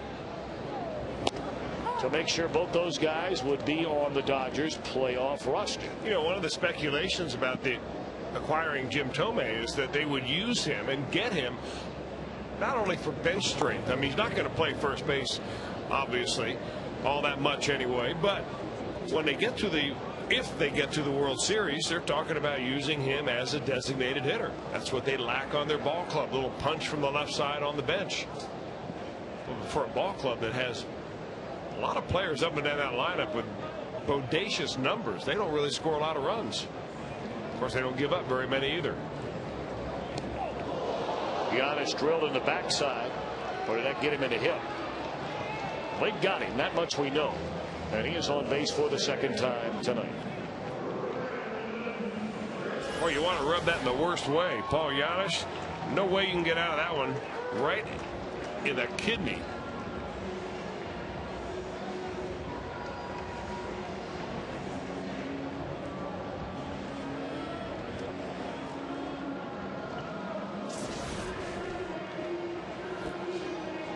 So the inning continues for Brandon Phillips.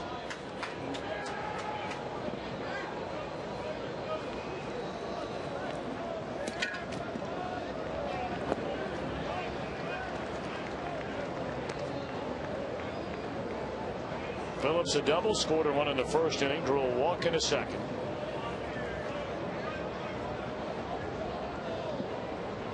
Reds with a 1-run lead, batting with 1 on and 1 out here in the bottom half of the 4th inning.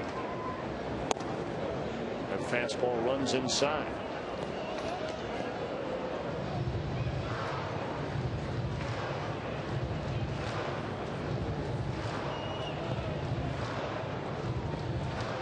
Steven Jackson, a right-hander, begins to throw in the Pirate bullpen.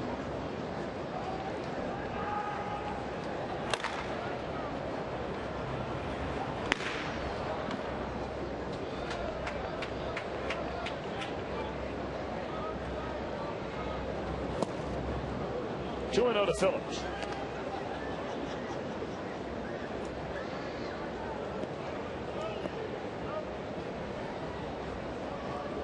You look back over the last 3.5 years since Brandon Phillips became a Red, 4 years really. And during that time, only Chase Utley among all second basemen has more RBIs than Phillips. And Brandon with a legitimate chance to knock in more runs this season than Utley. Phillips now with 81 RBIs. That was a number I last saw where Utley was sitting on. I'll have to double check and see where he is. He is not among the top 10 in the league. And the 10th most RBIs in the National League belong to Matt Kemp, and he has 86. So Brandon's knocking on that door, the top 10 in the league. Broken bat and roller down to third, should be a double play, and it is to end the Reds' 4th inning.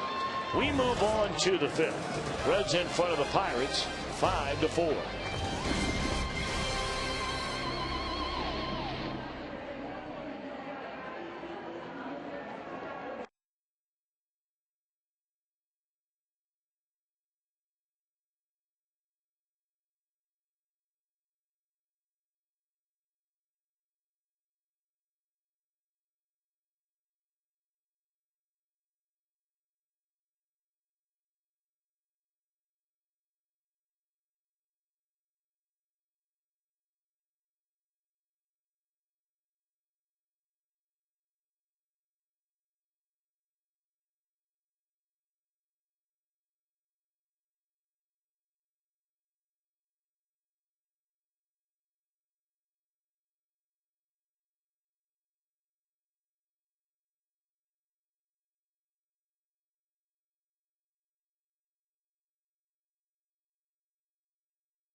rapid rewind.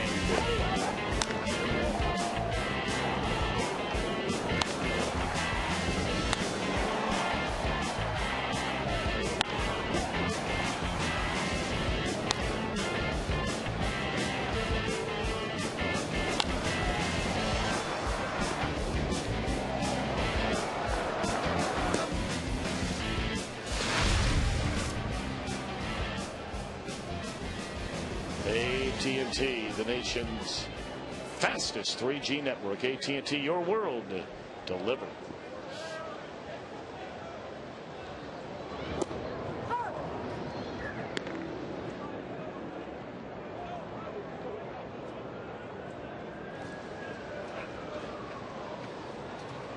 Oh, and 1 to Garrett Jones. Middle of the order. With the Reds in front 5-4. We open the 5th inning.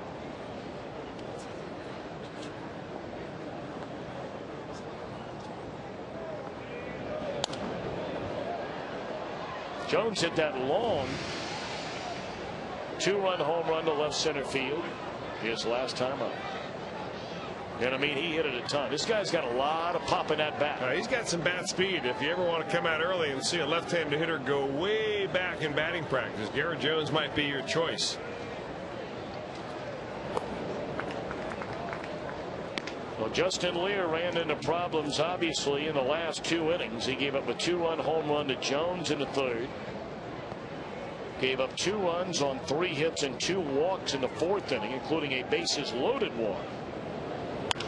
And that one pulled down to first. Barker will feed Lear at the bag, and that's the first out here in the 5th inning. Well, we invite you to stop by the Fan Zone before Reds home games and enjoy live music with the AT&T Concert Series. Still more to come this summer. You can enjoy food, drinks, and an overall party with some of the best bands in the area. Game tickets are needed to attend the show. For a listing of scheduled AT&T Concert Series bands, visit Reds.com.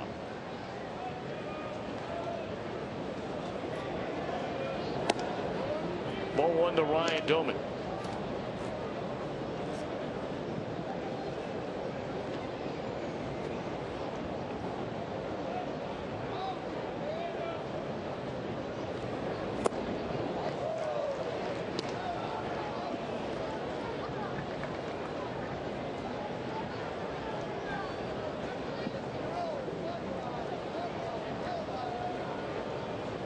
One and one on Doman. We saw Micah Owings up in the bullpen throwing, you may remember, for the Reds in the 4th inning. Now he has taken a seat for the time being, but unquestionably, should there be any sign of further trouble for Lear, who's already thrown 93 pitches, Owings will be up again, or somebody else will. Should be the 2nd out. It is.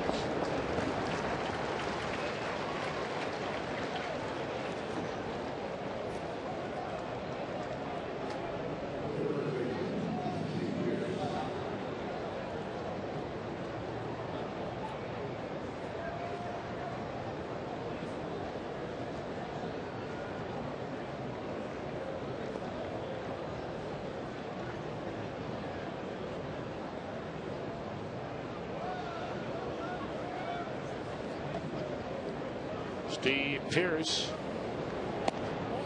takes an off-speed pitch up and in. Ball 1. The Reds on a long road trip after they wrap up this homestand with the finale of this series tomorrow afternoon. 3 games in Atlanta over the weekend. 4 days against the Rockies in Denver. And then 3 days against the Cubbies the following weekend in Chicago. Of course, you don't know what might happen, of course, between now and that Cub weekend, but Cubs beginning play 6 back in the wild card tonight. That'll be the first time the Reds have gone there in September the last 3 years, where the Cubs, if not eliminated, will be all but eliminated from playoff contention. Well, it'll be the 2nd time this season the Reds will have gone to Chicago on a weekend. It's also been a rarity over the last few years. Broken bat, one hopper to Giannis, and a nice 1-2-3 inning for Justin Lear. Well done. We go to the bottom of the fifth. Reds still in front, 5-4.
What better way to spend your afternoon than in a Reds game? The next Paycor Business Day game happens tomorrow. The Reds and the Pirates.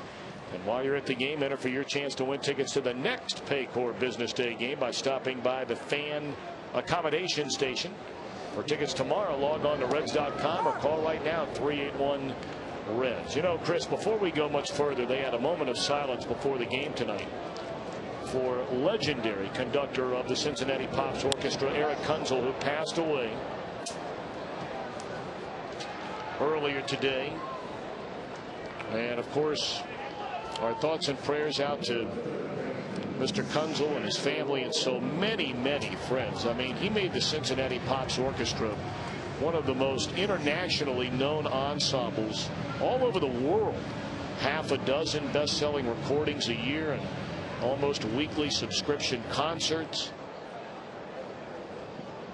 Of course, the Cincinnati Pops made history, becoming the first American Pops orchestra to perform in China back in October of '05.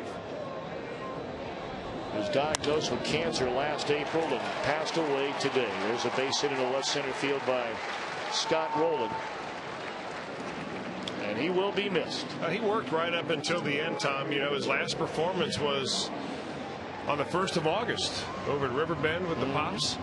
I remember for years as a youngster going down to the Symphony Hall for the wintertime Nutcracker that they would perform. And he was so wonderful with the kids. He would explain the whole symphony and what each part of the symphony was, and it was just a great educational experience. He was responsible for the Cincinnati found a way to like what? The School for the Creative and Performing Arts, the school that was spearheaded by Eric Kunzel in Over the Rhine, one of the biggest undertakings, development undertakings in Over the Rhine since Music Hall was made back in the late 1800s.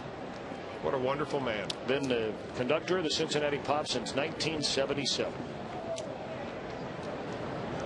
And I tell you, he loved hanging out in Mount Adams.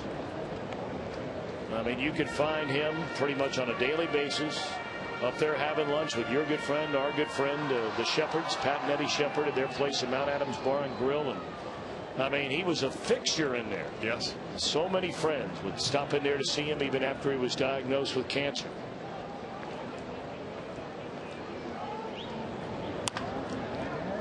Slow roll it is short. They'll get one, and that's all. Gomes able to leg out the throw to keep the inning alive. Looked like it might be DP lane all the way, especially with Johnny Gomes running a couple of steps to his right goes Cedeno. But he throws his ball and kind of pulls the second baseman off the bag, and they're not able to complete the double play. Gomes hustling all the way. Delwyn Young makes a good effort at it, but bang bang at first base. Fielder's choice. So now Valentin. He had a single through the hole in the left field his last time up. Struck out in the first inning. 5 runs, 8 hits for the Reds. They've left 4 men on base. 4 runs, 6 hits, 4 men left for the Pirates. Those starting pitchers hanging in there, but the Reds are going to get some activity in their bullpen. Justin Lear knocking on the door of 100 pitches through 5 innings tonight. And again, it's Micah Owings throwing.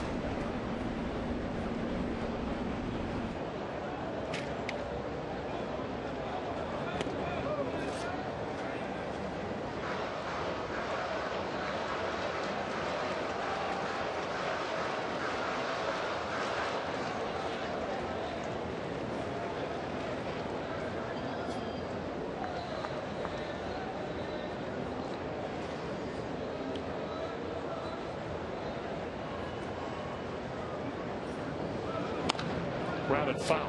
1-1 on Valentin.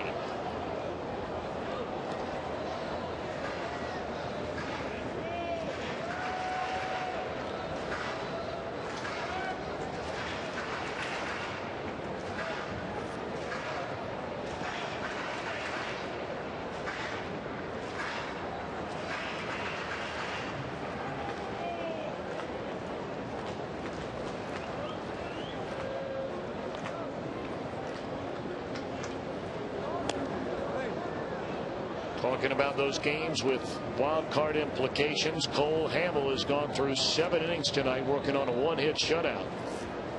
But the Phillies only have 3 hits against Jonathan Sanchez and lead 1-0. You see there's a number you were talking about earlier, Chris. Yeah, you know, in the National League, I thought the Reds were up there. The Pittsburgh Pirates have bested them so far this season. The Reds, that's a pretty good number right there. When you can pick off 14 runners at first base. That's pitcher's pickoff. That's not including the number of pickoffs that Ryan Hanigan and Ramon Hernandez have had from behind the plate. Does not include pitchers caught stealing, which is when you throw over to first base because the guy is actually running. Mostly happens with a left-handed pitcher on the mound. And it does not include the number of times that Reds catchers have thrown out runners trying to steal. I think if you added all those up, the Reds probably would be in first place in the National League in that category. They've been outstanding in controlling the running game.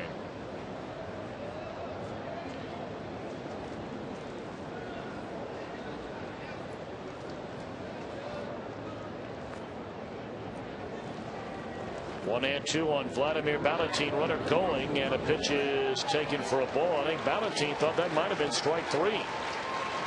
So give the steal to Johnny Gomes. That is his 3rd in 4 attempts. Oh, and Johnny Gomes steals a bag. It's more of a sneak attack than anything else. Gets an average break. Gets a break at the other end because that ball got away from the catcher.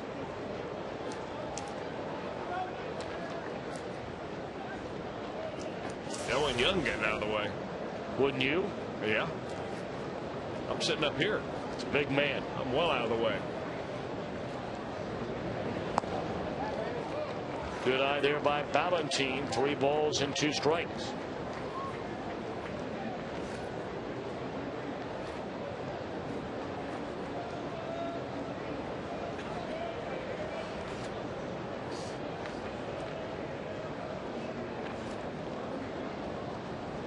Reds in front by a run and a chance to add to that lead right now, but they'll get another chance. Barely making contact is Valentin to keep it at 3 balls and 2 strikes.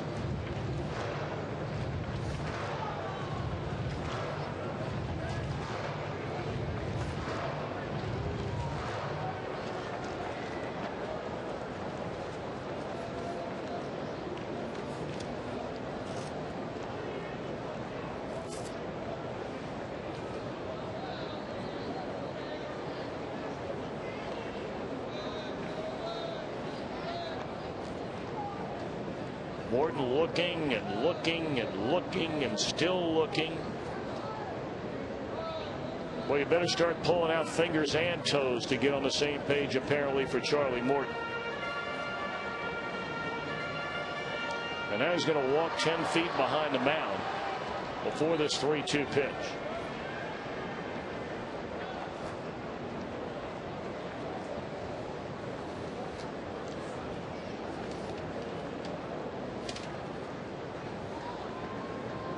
Now ready, and here it comes, and it's ball 4 low.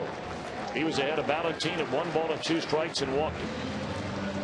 And here comes Joe Kerrigan out to the mound to visit with Charlie Morton. Well, they opted to let Morton bat with the bases loaded. He delivered with a base hit. They hoped that he would come back out and begin to shine again. He did have a 1-2-3 with the help of a double play ball 4th inning. But he's running problems here after getting a couple of outs. He's got a couple of runners on base, and this is the bottom part of the order that has done some damage, namely Craig Tatum driving in 3 runs already tonight. Yeah, I thought you told a great story about how far you go back with Joe Kerrigan. I found that to be very interesting yesterday. To think here this guy seemingly has been a pitching coach in the major leagues forever. You know, little did I know, when I first met Joe Kerrigan back in 1983, he was the bullpen catcher. And on a totem pole of major league roster coaches, trainers, and everything, bullpen catcher is probably somewhere around the bottom rung. Little did I know that when I met Joe Kerrigan, he would eventually be the manager of the Boston Red Sox. You just never know in this game. You never know. Didn't last long, but still. And I tell you what, there would be a few million people that would love to be a bullpen catcher for a major league team. Yeah. You can make a good living at it. Yeah, you can. Mike Stefanski's been doing it here for a long time and does a great job for the Reds after playing in their organization for a number of years. He could easily be one of the minor league managers for the Reds. In fact, they've asked him several times over the course of his tenure here as the bullpen coach to go back and manage in the minor leagues, but he's got his family here. It affords him to be able to stay local rather than move off all summer long. Likes what he does and does a good job at it. Plus, when it comes to breaking down catching and giving catching instruction and lessons, I don't know if I've met anybody who does a better job than Mike Stefanski. Yeah, Reds are very lucky to have him. Knows what he's doing.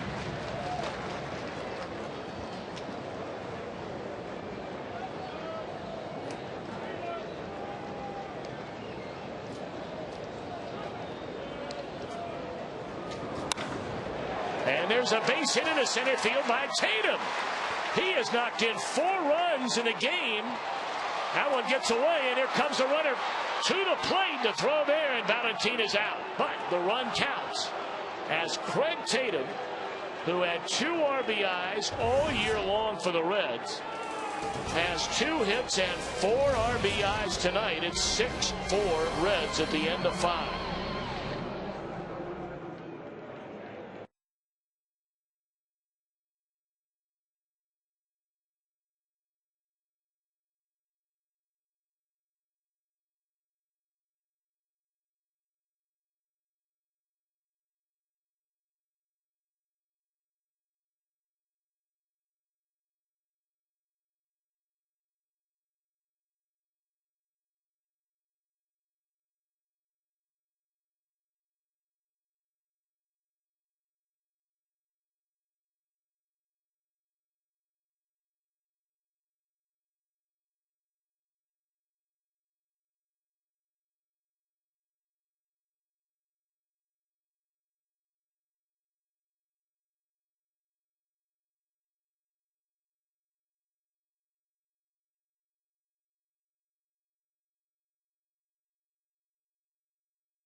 Make it 4 on the base hit to center field. But hitting it right back up the middle. That's where he had his first base hit that played it to. The ball hits the back of Vladimir Valentin as he goes into third base, but a nice play by the third baseman LaRoche, who kind of throws it off balance. Another look at that play. Reds nearly picked up an extra run right here. Good hustle by Valentin, but that's a great play by LaRoche. I mean, he just kind of fires it up there and it comes down perfect strike.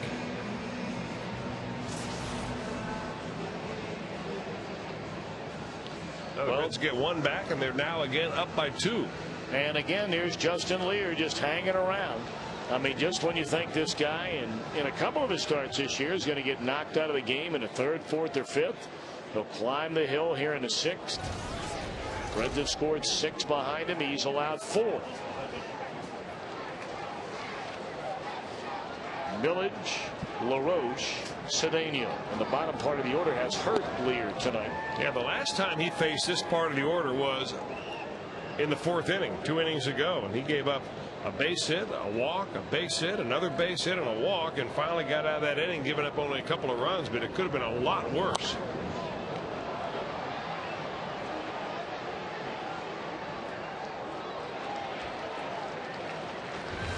Now 100 pitches in the game for tonight for Justin Lear, and 2 of the innings have gobbled up over half of those pitches.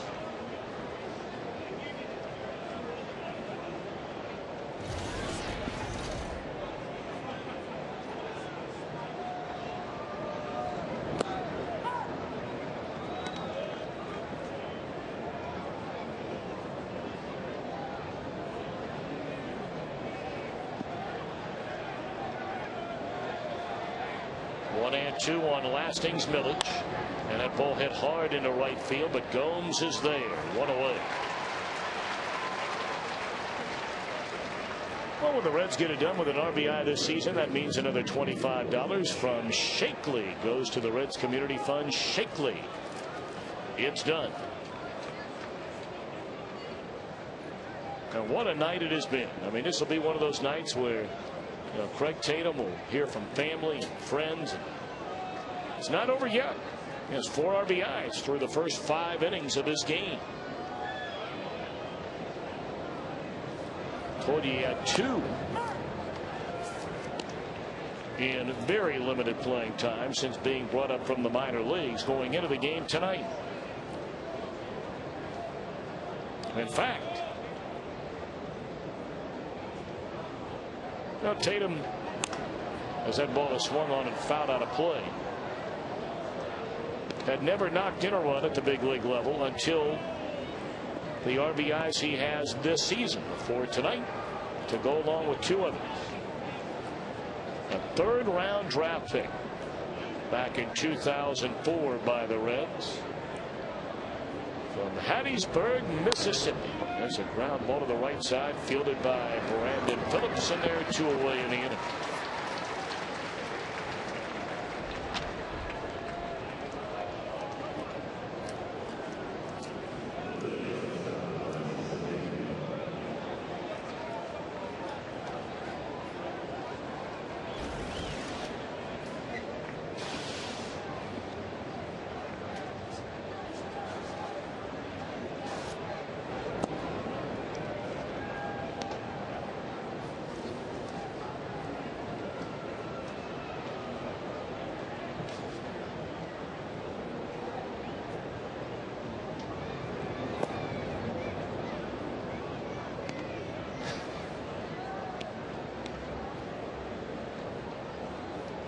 Ronnie Cedeno with a 2-0 count. Cedeno has popped up to center field, single to center. And Lear going to work. 3-0. Got a pinch hitter standing in the on-deck circle. A young man just brought up from the minor leagues, with the rosters expanding before the game. Neil Walker. In there straight.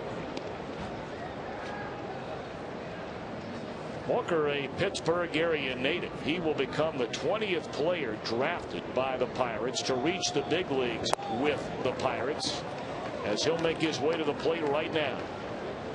Walker, the 11th overall selection back in '04. And apparently he'll be facing a different pitcher than Justin Lear. Micah Owings is ready again in the Reds bullpen. So Lear hung in there. Certainly not an eye-popping outing, but 5 2/3 innings, allows 6 hits, so far 4 runs. Dusty has not made the official signal yet, and oftentimes we'll see Dusty Baker wait. Will he give Lear one more batter? Looks like he's going to. Yep, he'll stay with him. I like this vote of confidence. I mean, you know, one thing managers know, and that's why Dusty Baker likes to look into the eyes of a pitcher when he asks that question. Are you okay? Do you want to stay in? How do you feel? Every pitcher that I've ever run into will always say, I feel great. I want to stay in. Don't you dare take me out. And as soon as you get the guy that says, take me out, then you begin to question, you know, his gamesmanship. But I mean, he had a 1-2-3 fifth inning after he settled down and had the bad fourth. Got the first 2 guys out in this inning, and here he is at the rookie coming up out of the minor leagues. Makes some good pitches. He's probably pitched to this kid before.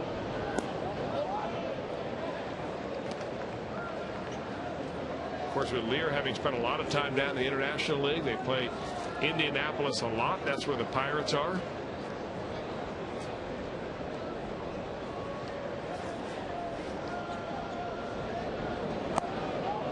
(2-0). Walker, 23 years old. We told you the 11th overall pick in the first round in 2004 out of Pine Richland High School. It's about 20 miles north of Pittsburgh. He was originally drafted as a catcher before they moved him to third base 2 years ago. Been a 2-time All-Star in the minor leagues. Big swing there, to foul ball back. 2-1 to Neil Walker. Makes his major league debut right here and right now. He's got some baseball bloodlines that live up to. His father, Tom Walker, pitched in the big leagues from 1972 to 77. His uncle, Chip Lang, was in the major leagues in 75 and 76. He's got a brother in organized baseball with the Orioles.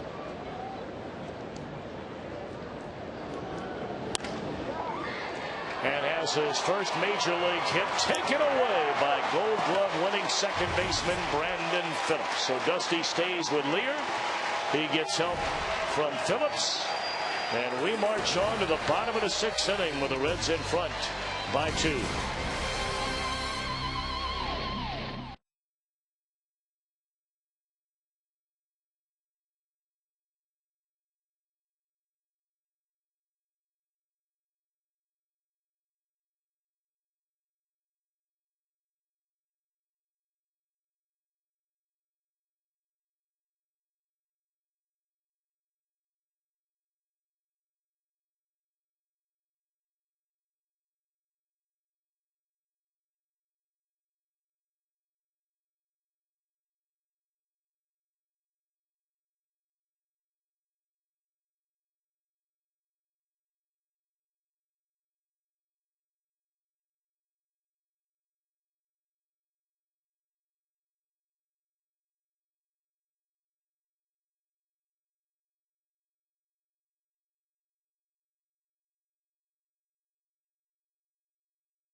Back to the Coors Light 6th inning. Now it's time for the Coors Light freeze cam. It's home run to left center field, just clearing the top of the wall.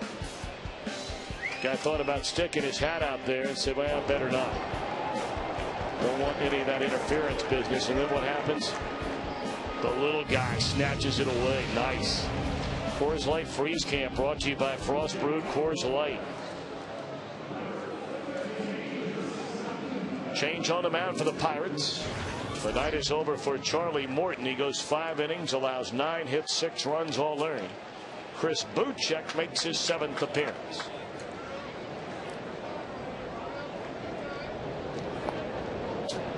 Drew Sutton will lead things off. He will bat for Justin Lear, so you can close the book on him as well. 6 innings, 6 hits, 4 walks, 2 strikeouts, 4 runs earned.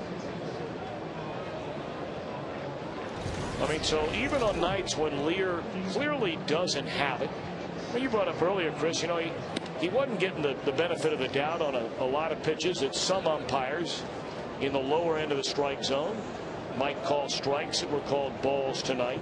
But the bottom line is, you know, another 6 innings in the books. Not a great start, but certainly not a bad start. Somewhere in between, but you keep your team right there with a lead. Well, if he gives up 1 less run, he goes in as a quality start. But, you know, he's a battler. No doubt about it. I mean, you wouldn't have gone through all the things that he has gone through, including being, you know, sold to, I think, Korea, if I'm not mistaken, last year. Been with the Reds a couple of different times. There's a line on him. He walked 5, so you're skating around some problems when you're walking 5 batters. He walked the leadoff hitter, Andrew McCutchen, 3 times. But you battle hard, you get a ground ball when you need it, and if your bullpen can hang on, you pick up a W. Now Drew Stubbs has to advance the runner with a bunt, and he will do that and more. On his way to third is Sutton. Here's a throw there, and he is safe. So a sacrifice for Stubbs, a throwing error on Buchek, allowing the runner to go to third base. Well, sometimes you make this play as a pitcher is how fast you get to the ball. If you take your time getting to the ball, and he does, he kind of waits for that ball to come to him.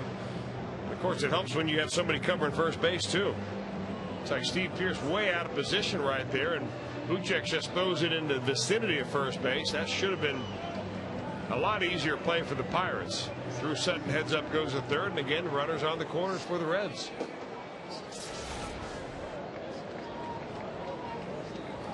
Well, they give Stubbs a base hit there. And Giannis swings and fouls it out of plays down a strike. Very generous. Huh.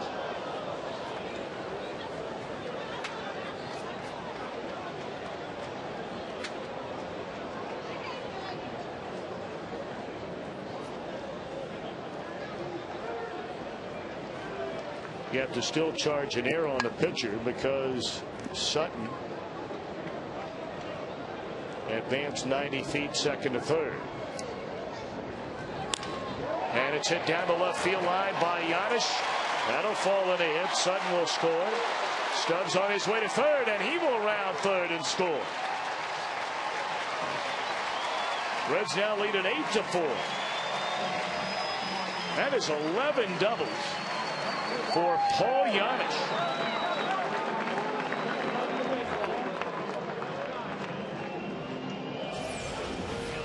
Well, he just kind of reaches out a breaking ball and just pulls it down the left field line, and this ball gets by the left fielder Lastings Millage, and Millage has got plenty of speed. I mean, he should be able to cut that ball off. He took a bad route at it, didn't even look like he was running all that hard, and that allows the second run and Drew Stubbs to come all the way around.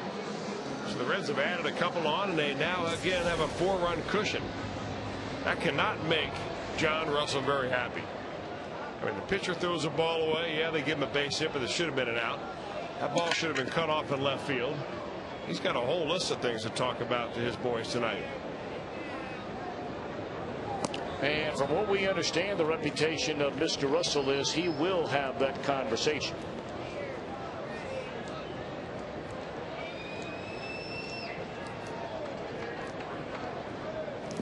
I mean, it's one thing being in last place, it's another thing playing like it.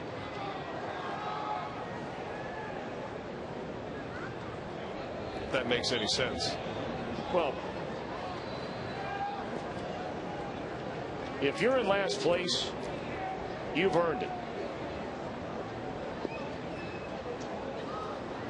I mean, yeah, there are teams that are going to have more talent than you that, you know, more times than not they're going to beat you, but there still is so much parity outside of, really less than a handful of clubs out there, especially in the National League these days, that if you finish last in a division, and then some might say, well, what's the difference really between 5th and 6th? There certainly is a psychological difference. Yes, there is. Of your ball club.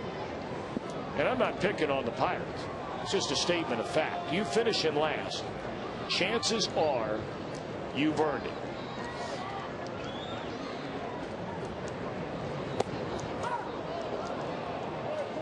Because we've seen the Reds earn a lot of losses this season too. One thing the Pirates have done very well is field the baseball this season. From a fielding percentage standpoint, that doesn't tell you the entire story about how good a team is defensively. They are the best in the league. 1-2 on Brandon Phillips. And a bouncing ball to short. Will advance a runner on to third. That's 1 out here in the 6th inning.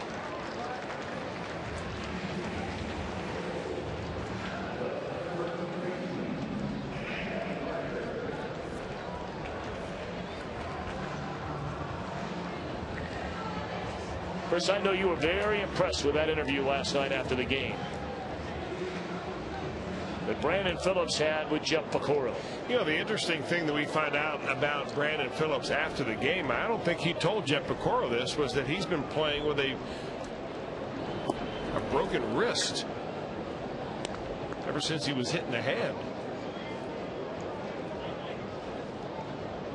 Yeah, I think that was later.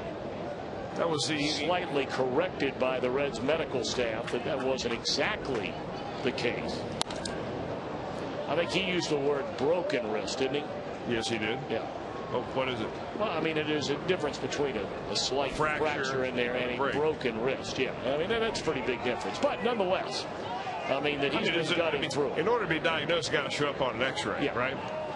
Okay, so if it's you probably got a cast to your shoulder, a sling, and Jesse wheeling you in and out of here in a wheelchair. And Brandon Phillips is on the field playing.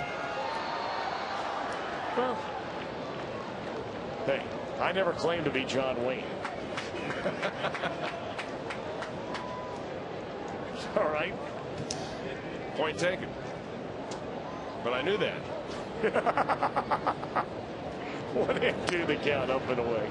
2 balls and 2 strikes.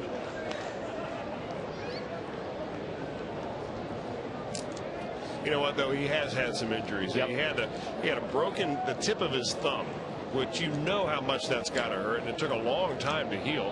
And he only took a couple of days off, maybe 3 or 4, and came right back. Never went on the disabled list. That ball in the air to right center field to bring in another run. Been a good night for Kevin Barker as well. 2 hits, 2 RBIs, and the Reds extend their lead 9-4. That's good team baseball right there. It is. You got to like the guys that take advantage of those easy RBI pickups. I mean, how many times have you seen it? You can just get this run in from third base with less than 2 outs. Barker does it. It's a feel-good night for him. You get Joey Votto a night off, and you get great production out of the guy you put in his place. I mean, Barker, they stuck in the number 4 hole. Dusty pushed all the right buttons tonight with that lineup. A 3-run 6th inning here for the Reds to go in front by 5. And Scott Rowland down a strike. Probably decided to catch Craig Tatum tonight, mainly because he had caught Justin Lear so much down in AAA. Knew him very well. Give Corky Miller a night off. Reds getting ready to send Ryan Hannigan down to Louisville for a couple of days of rehab to get him right again. High fly ball right center field. McCutchen will get there short of the track in that set, but a 3-run 6th inning. And at the end of 6, Reds in front 9-4.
Go the Reds for a third straight game.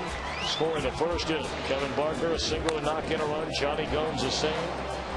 A 2-out 2-run single to cap a 4-run first off the bat of Craig Tatum, who has 4 RBIs here tonight. Pirates got within a pair on a 2-run home run by Jones in the third inning. Justin Lear walked in a run in a 2-run fourth. Reds led by a run. Tatum an RBI single in the fifth. Then the Reds scored 3 more in the sixth. And here we go in the seventh. New pitcher on the mound is Micah Owings. And the Pirates have the top of the order against him and Andrew McCutchen. 2-0.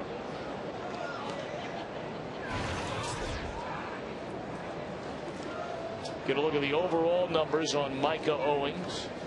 His 22nd game of the year. 19 of those as a starter.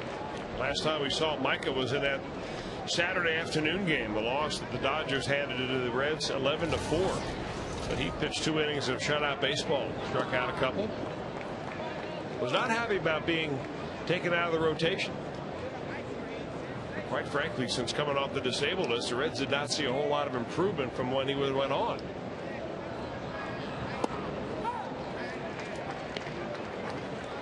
As a starter, he pitched 4 consecutive games. Of course, the disabled list sandwich in between, where he gave up 5 runs, 2 runs, and then 2 times in a row back in July against the Dodgers and Phillies, 7 runs each in fewer than 6 innings.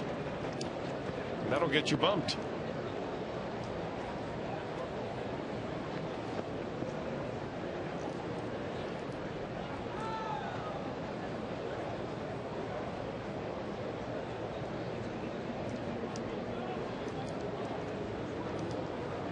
And 2 on McCutchen, and fouled back out of play.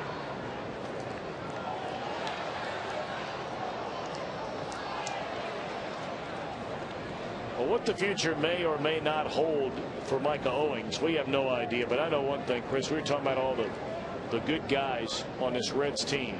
I'm not sure there's a better guy on this team than Owings. You're right. He is just a great kid. Hard-nosed player, too. No doubt about it.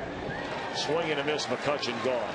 I mean, he is without a doubt the kind of kid, if you're a dad, you would very much be proud for your son to grow up and be like Micah Owings. He is a great kid.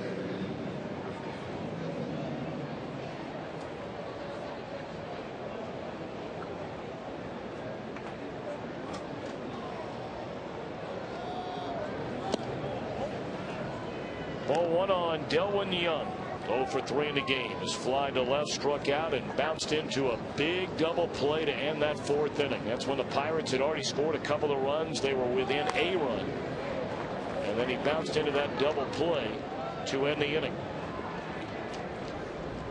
1-out single by Young. We remind you tonight's Mega Million-dollar jackpot, $12 million. Buy a ticket today.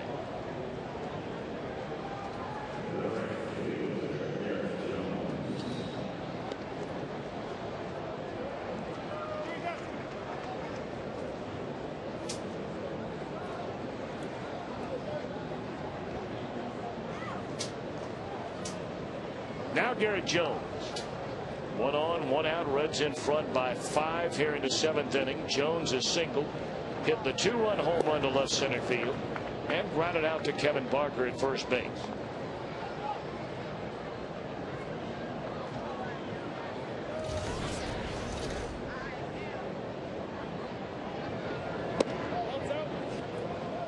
Every outing for a guy like Owings the rest of the way, whether it be as a spot starter, back in the rotation, or out of the bullpen, are all important outings. But for his team, this is an especially important outing.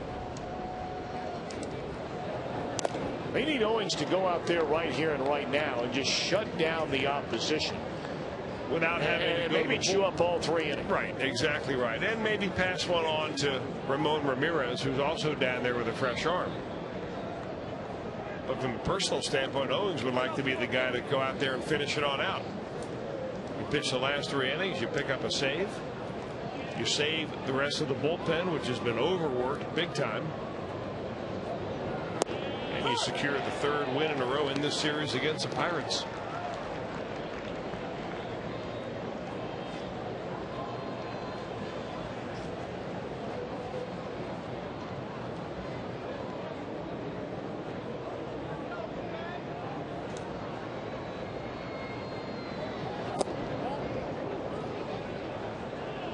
Don't throw it down there. Not going to get a call. Not tonight.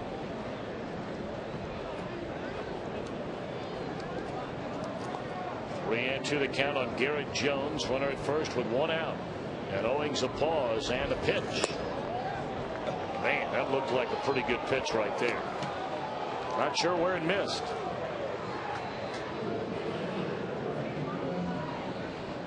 I think Michael Owings asking that same question. Let's take another look. How can you take that pitch, first of all? Maybe you just can't hit it.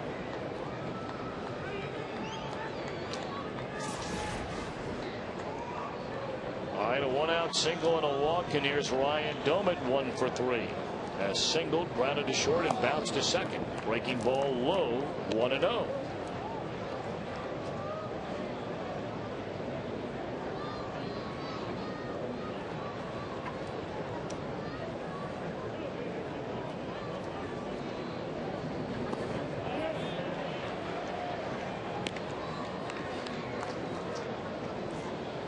Cole Hamels has just thrown a complete game 2-hit shutout, striking out 9. Phillies win the opener of that series tonight against the Giants, 1-0. So Colorado with a chance.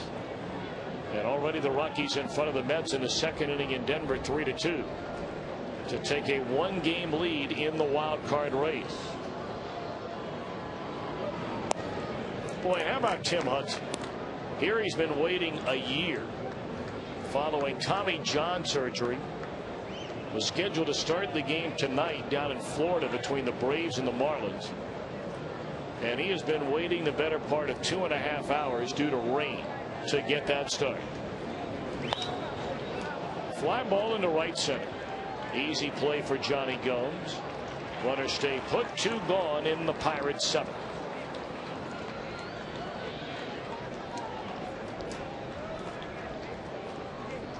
Actually, they started that game down in Atlanta, Tom, but they only played the first half of the first inning. And of course, with the Braves on the road down in Miami, that means that the Braves batted in the inning, but Hudson has not yet taken the mound. Or maybe I'm wrong about that. Maybe they haven't even started.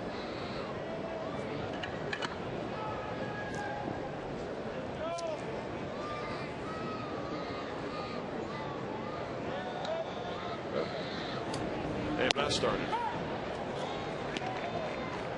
0-1 to Steve Pearce with 2 on and 2 out.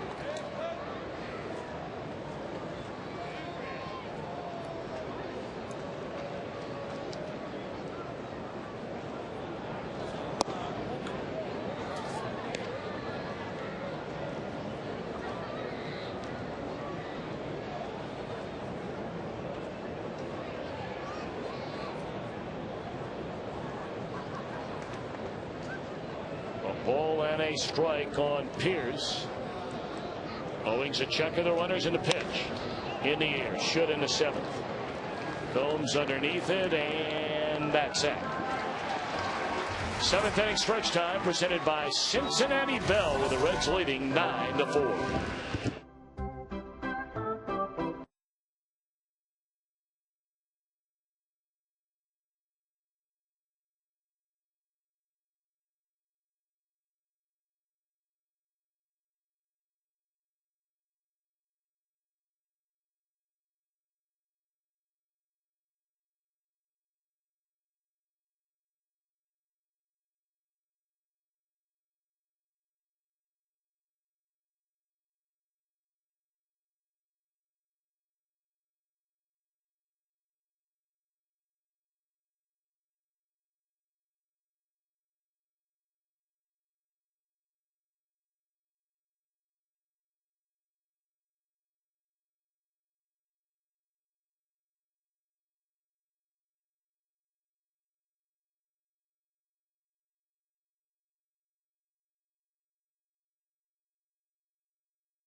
Ohio.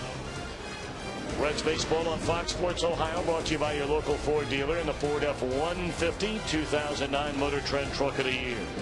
By Aflac, we've got you under our wing. By your Cincinnati, Northern Kentucky Honda dealers, visit mycincinnatihondadealer.com. And by McDonald's of Greater Cincinnati. Beautiful look at the Cincinnati skyline on this just sparkling Tuesday night.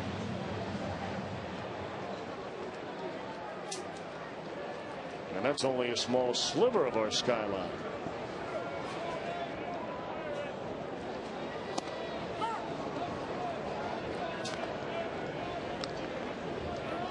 So the Pirates have made a pitching change, with the Reds leading 9-4, batting here in the bottom of the 7th inning. Virgil Vasquez takes over. Third pitcher used tonight, following Charlie Morton and Chris Boucher.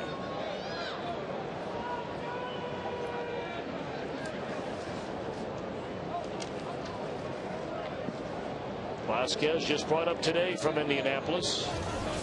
He's having a nice year down there for their AAA team. Went 7-4, had one complete game in 19 starts, a 3.9 ERA. He was up early in the year with the Pirates. Made 7 starts. Things did not go well. He was up for about a month and a half, from the 3rd week of June until the 1st day of August, and they sent him back down. Threw the ball very well again. And now back with the big league club as the rosters officially expand on this, the 1st day of September. Originally signed and drafted by the Detroit Tigers. Drafted out of UC Santa Barbara in 2003. Played AAA ball a couple of years ago. Hello. That ball hammered into left center field, and it's up against the wall. It's been a good night for Johnny Gomes. 3 hits, 2 runs scored, has knocked in a run. And now a double to begin the 7th inning. But for a guy that's getting way more playing time than he ever thought he would get, he's showing he's got some pop. He goes up there ready to swing the bat, Gomes does. And if you hang a breaking ball or get a fastball up that he can get the fat part of the bat on, look out. You know, Chris, I think you just said it. Not only is he getting more playing time, he's pretty much been playing every day for the better part of a month and a half. He's getting better. Yes, he is. He cooled off for a long time, where his batting average plummeted for about a 2.5, 3-week time frame. But here he is, catching a second wind and getting on a pretty good roll. And it's really all about not missing those mistake pitches. I mean, that's what you practice in batting practice. I mean, guys don't work the corners in batting practice. They're not throwing you sliders or curveballs. They're pretty much trying to throw the ball down the middle and let you whack it. So when you get one of those in a major league game, the idea is don't foul it off, don't take it, don't swing and miss. When you're going bad, you don't hit those balls. When you're going good, you're squaring them up.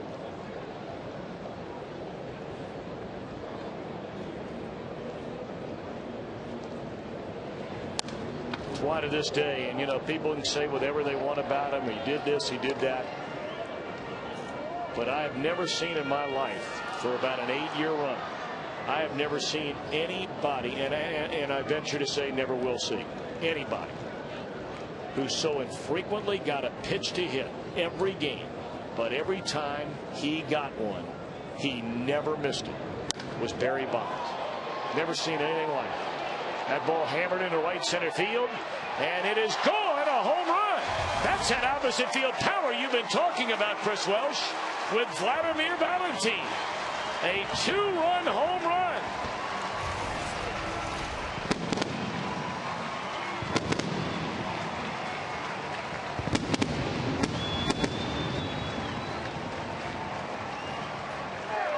The Reds are finally having a laugher.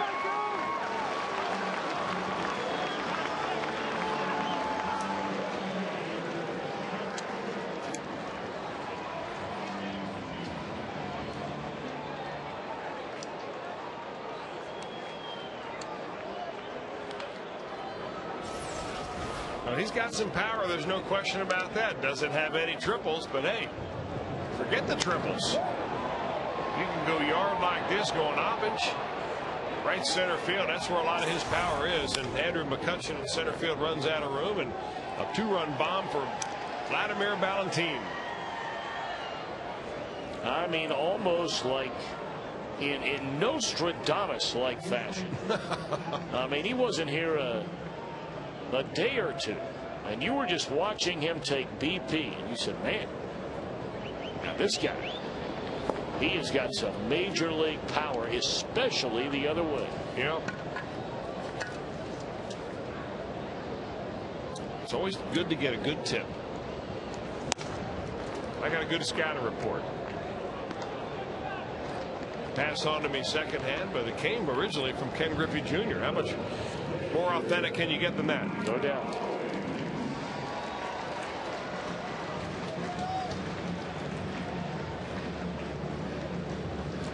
Bottom part of the Reds batting order has been lights out here tonight. You got Gomes, 3 hits, 3 runs scored, an RBI. Valentine been on base 3 times, a single, a walk, a 2-run homer. Craig Tatum in the 8-hole, 4 RBIs. And here's Michael Owings with 1 out and 2 in.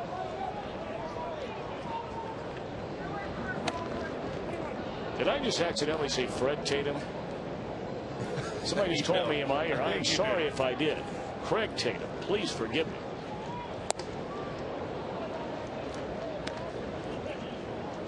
Man.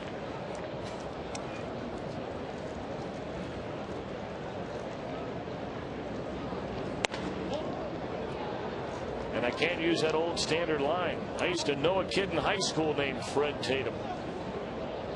You ever done that? When you run into somebody in the neighborhood, call them the wrong name? Man. Here's strike 3 called to Mike Owings. No, but I've heard you Use that line. who you probably should remember his name and didn't, and just say, hey, how you doing? Well, I mean, everybody's guilty of that, right? We can't remember everybody's name. I mean, I call you Bob from time to time, and I had a great friend in high school named Bob Welsh. I haven't called you Marty yet. No, not yet. It'll happen one day. And you know what? It's all right. It's not a big deal. I mean, I'm related to that guy. Swinging a foul ball out of play. Have you ever seen a guy that ate chicken like he ate chicken tonight? You know, we had it brought up here to the booth tonight by a great place. I know many of you out on the west side of town are very familiar with the farm out on Anderson Ferry Road in Delhi. Well, Jesse Jackson got everything coordinated, and those folks brought in some food for all of us and some of the members of our crew up here tonight, and it was unbelievable. The farm, and we thank them very much. We thank Jesse. We thank Dan Elsesser for that.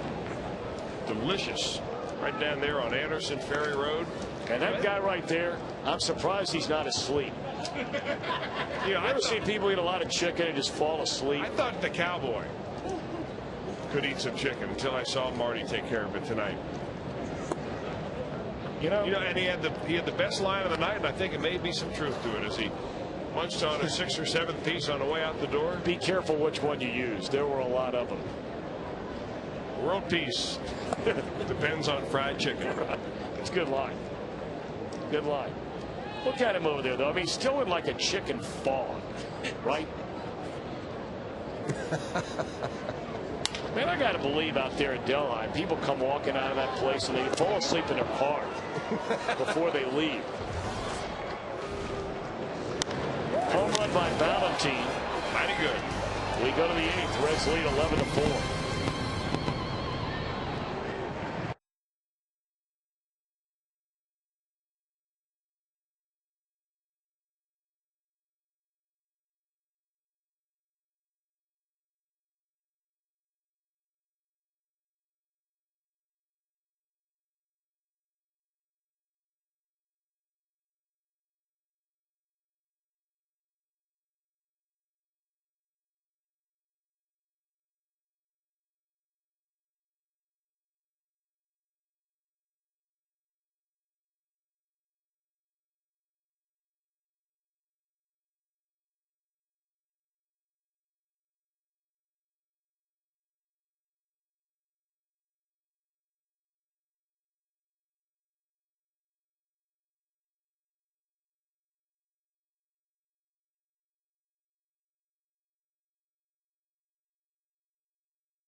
The Waltz Business Solutions Conference Center is a perfect spot to conduct your business at Great American Ballpark, located right here on the club level, just outside our booth. It can be arranged to service your business and meeting needs year-round, starting 4 hours before each home game. For more information, contact the Reds Special Events Department at 513-765-7065. Had a big group in here today.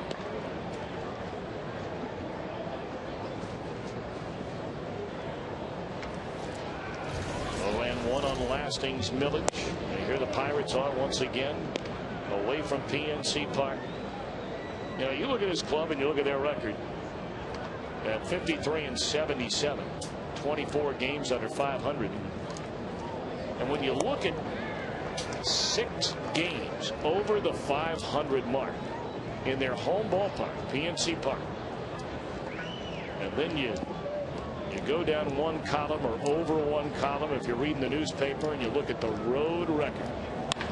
Man, there's a base hit in the left field by Millage against Micah Owings to lead off this 8th inning. The numbers coming into the game tonight: 30 games under 500, a team batting average of .235. You're giving up better than 5 runs a game. And look what they've done on the road inside the National League Central. They played 27 games. Tonight the 28th, and won 6.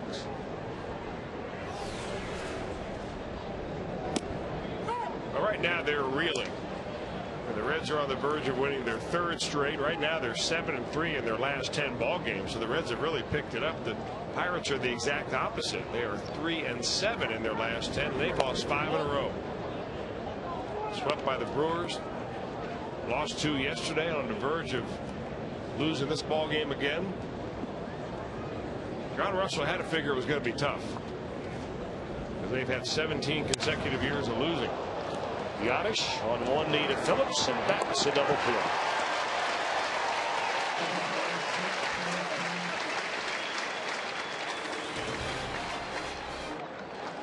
I'm not so sure that John Russell thought it would be quite this tough.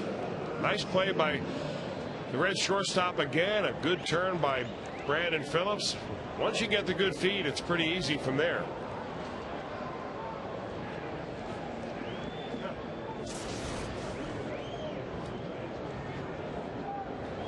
Two down for Ronnie Cedeno.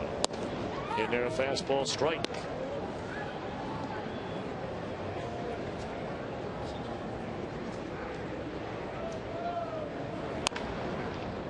Roland stays with it. That ball flattened out. That wasn't an easy play by Roland. Makes it look routine. 7-time Gold Glove winner. Reds bat in the bottom of the 8th, leading 11-4.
All right, John Morrell, hot dog play of the game, and there are many of them to choose from tonight. But first big league at bat for Neil Walker, and robbed of a hit by who else? Brandon Phillips.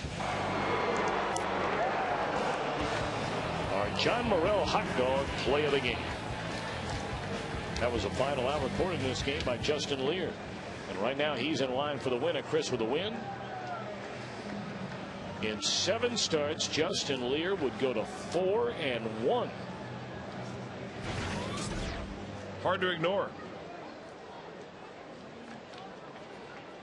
Got to put him in the mix for next year. You know, if, and obviously this isn't going to happen, but if Edinson Volquez did not have season-ending surgery, they may postpone his pitching in the major leagues until probably at the earliest next August or September. I mean, if everything goes right. Well, you have the continuing improvement from Homer Bailey and Johnny Cueto. And you have Bronson Arroyo and Aaron Harang. Well, who's your 5th starter there? Well, I think you and I were talking about this. Cueto? Of course, you got Volquez now, so the Reds going into spring training would have 4 of those guys I just mentioned. Right. Still, that's a pretty good starting 4. Real good. Nice play by LaRoche.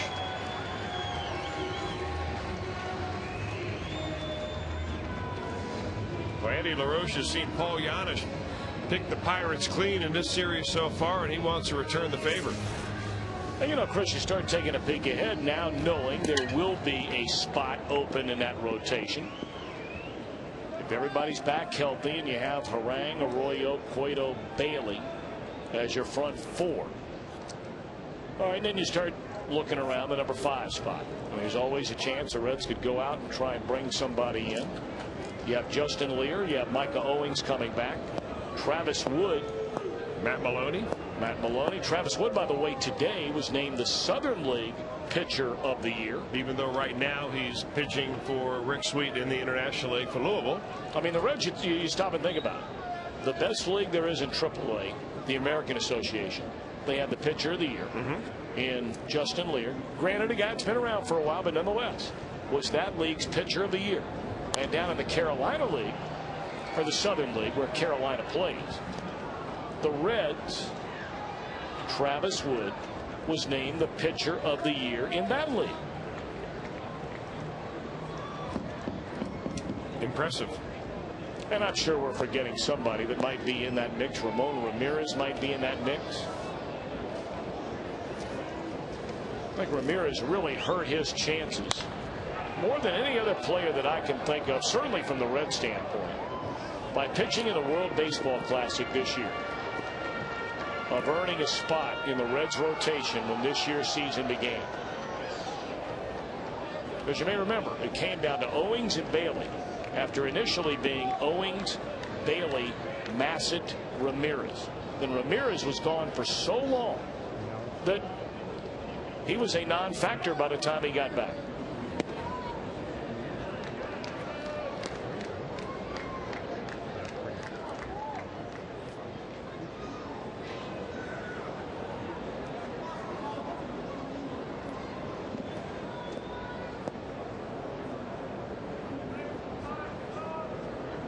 One and 2 on Brandon Phillips.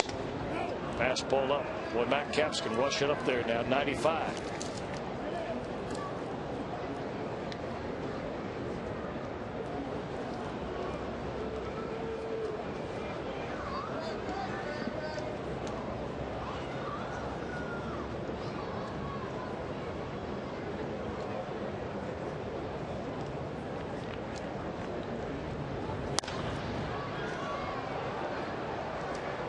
Still 2-2 on Brandon Phillips.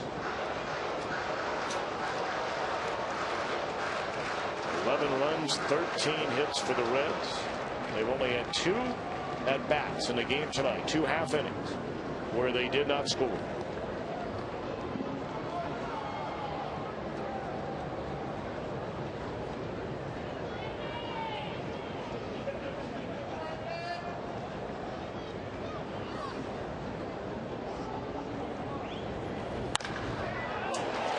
Bullet into center field, a base hit by Phillips, his 2nd hit tonight, 3rd time he's been on base. Boy, the ball jumps off his bat.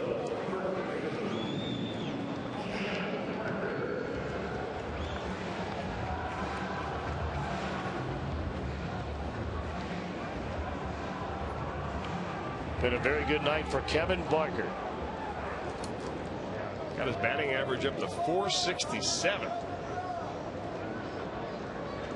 Take a shot of that. 2 hits and 3 at bats, 2 RBIs.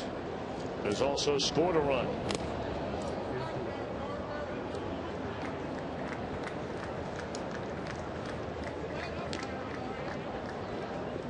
Again, a reminder tomorrow, a 12:35 first pitch. No television tomorrow, radio only. But tickets are available. Come on down. It'll be Homer Bailey against left-hander Zach Duke. Then the Reds will be off on Thursday, though they travel that day down to Atlanta. Open a 3-game series here starting Friday. We'll have all 3 games over the weekend right here on Fox Sports Ohio. A 4-game series in Denver. 1-1 to Barker. Pull to the right side, and they will get an out at first. First baseman Pierce went far to his right. Then the second baseman Young staying with it, able to feed the pitcher Caps for the out. That's not an easy play. Tell you what, they made a nice one out of that one. The first baseman Pierce got in the way, kind of screened out the second baseman. It's always tougher to get that feed from the second baseman, but Delwyn Young does a nice job.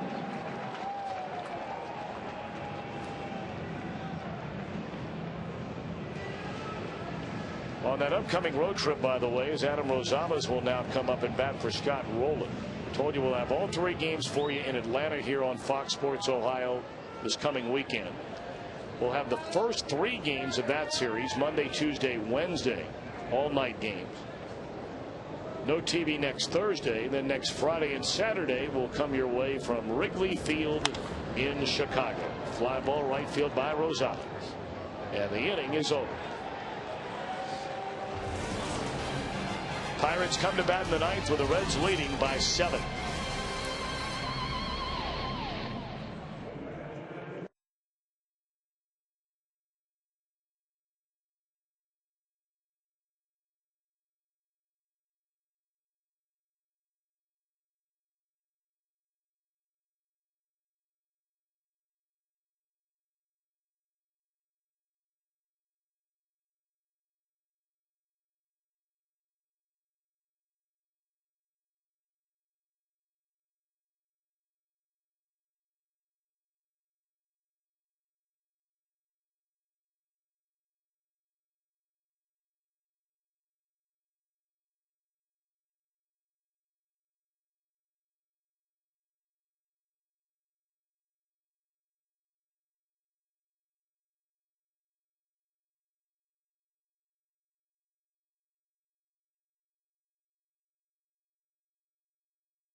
By the Ray Hamilton Company, Cincinnati's office movers, keeping businesses on the move.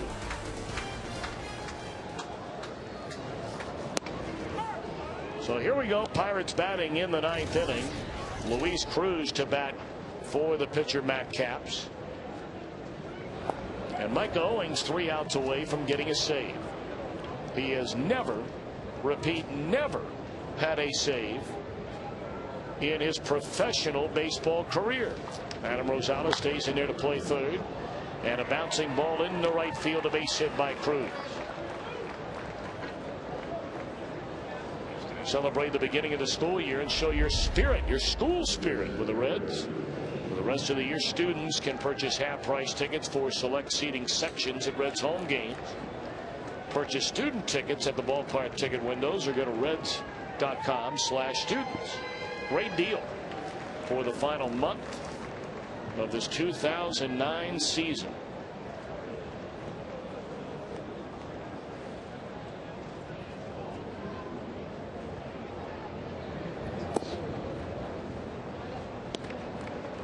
Andrew McCutchen looks at ball one down low. Micah Owings, drafted by the Arizona Diamondbacks in the third round of June of '05. In fact, he never made a relief appearance. After his first year when they got him signed, they pitched him out of the bullpen. He had thrown a lot of innings in college his final year. But then went the next nearly 3 full seasons before he ever made another appearance out of the bullpen.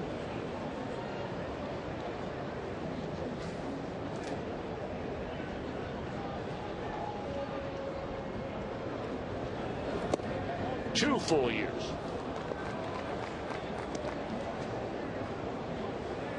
And there's a pitch down low, and that's ball 4 to McCutchen.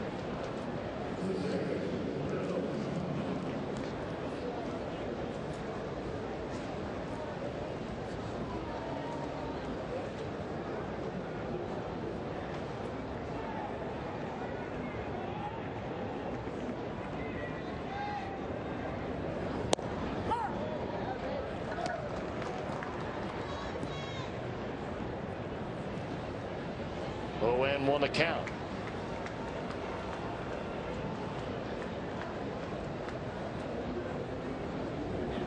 Swing and a miss.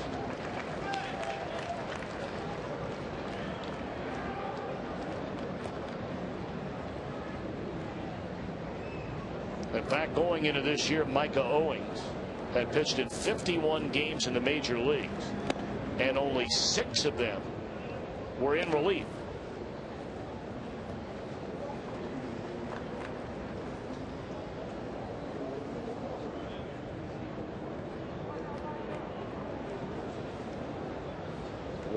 To the count on Delwyn Young, and he barely gets a piece of it. Now, for those of you wondering, why would he get a save? He came into the game in the top of the 7th inning.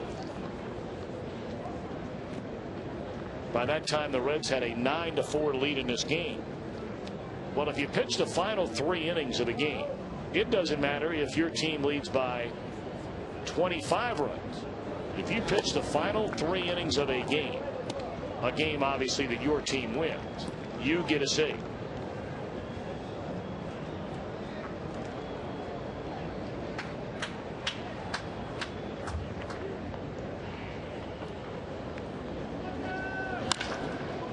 Lined into right field, a base hit. Pirates have the bases loaded with nobody out here in the top of the 9th.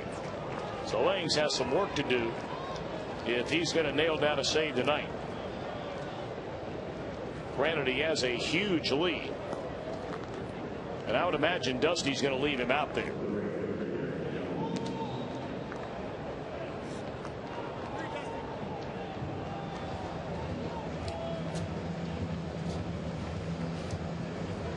Well, nobody up and throwing in the Reds bullpen, although it looks like now the phone has rung.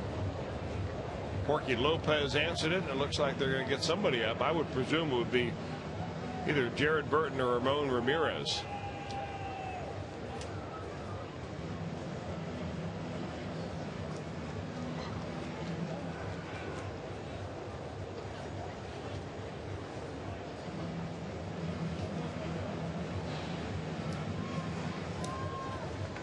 And you are right, it is right-hander Jared Burton who will begin to throw in the bullpen.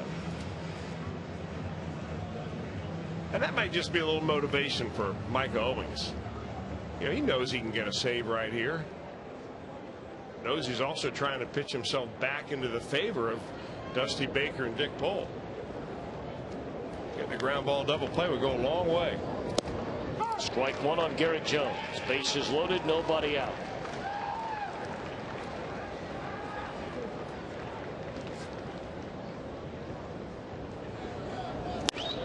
Grounded foul, and just like that, Owings ahead at 0-2.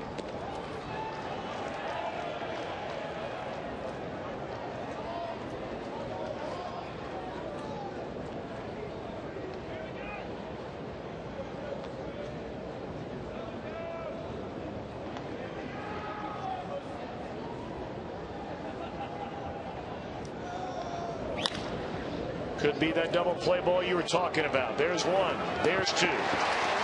Just what the doctor ordered, or Mr. Welsh ordered.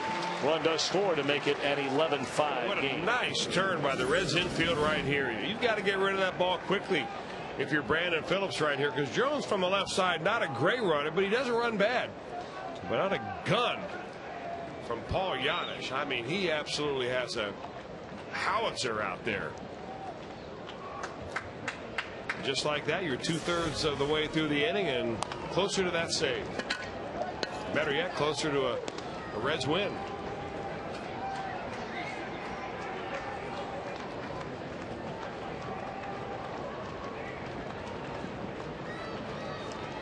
Oh, and one on Ryan Doman. Runner at third, 2 men out. We're in the top of the 9th inning. Fastball just off the outer edge. Justin Lear would win it. Micah Owings trying to save it. And Charlie Morton, the pitcher of record for the Pirates.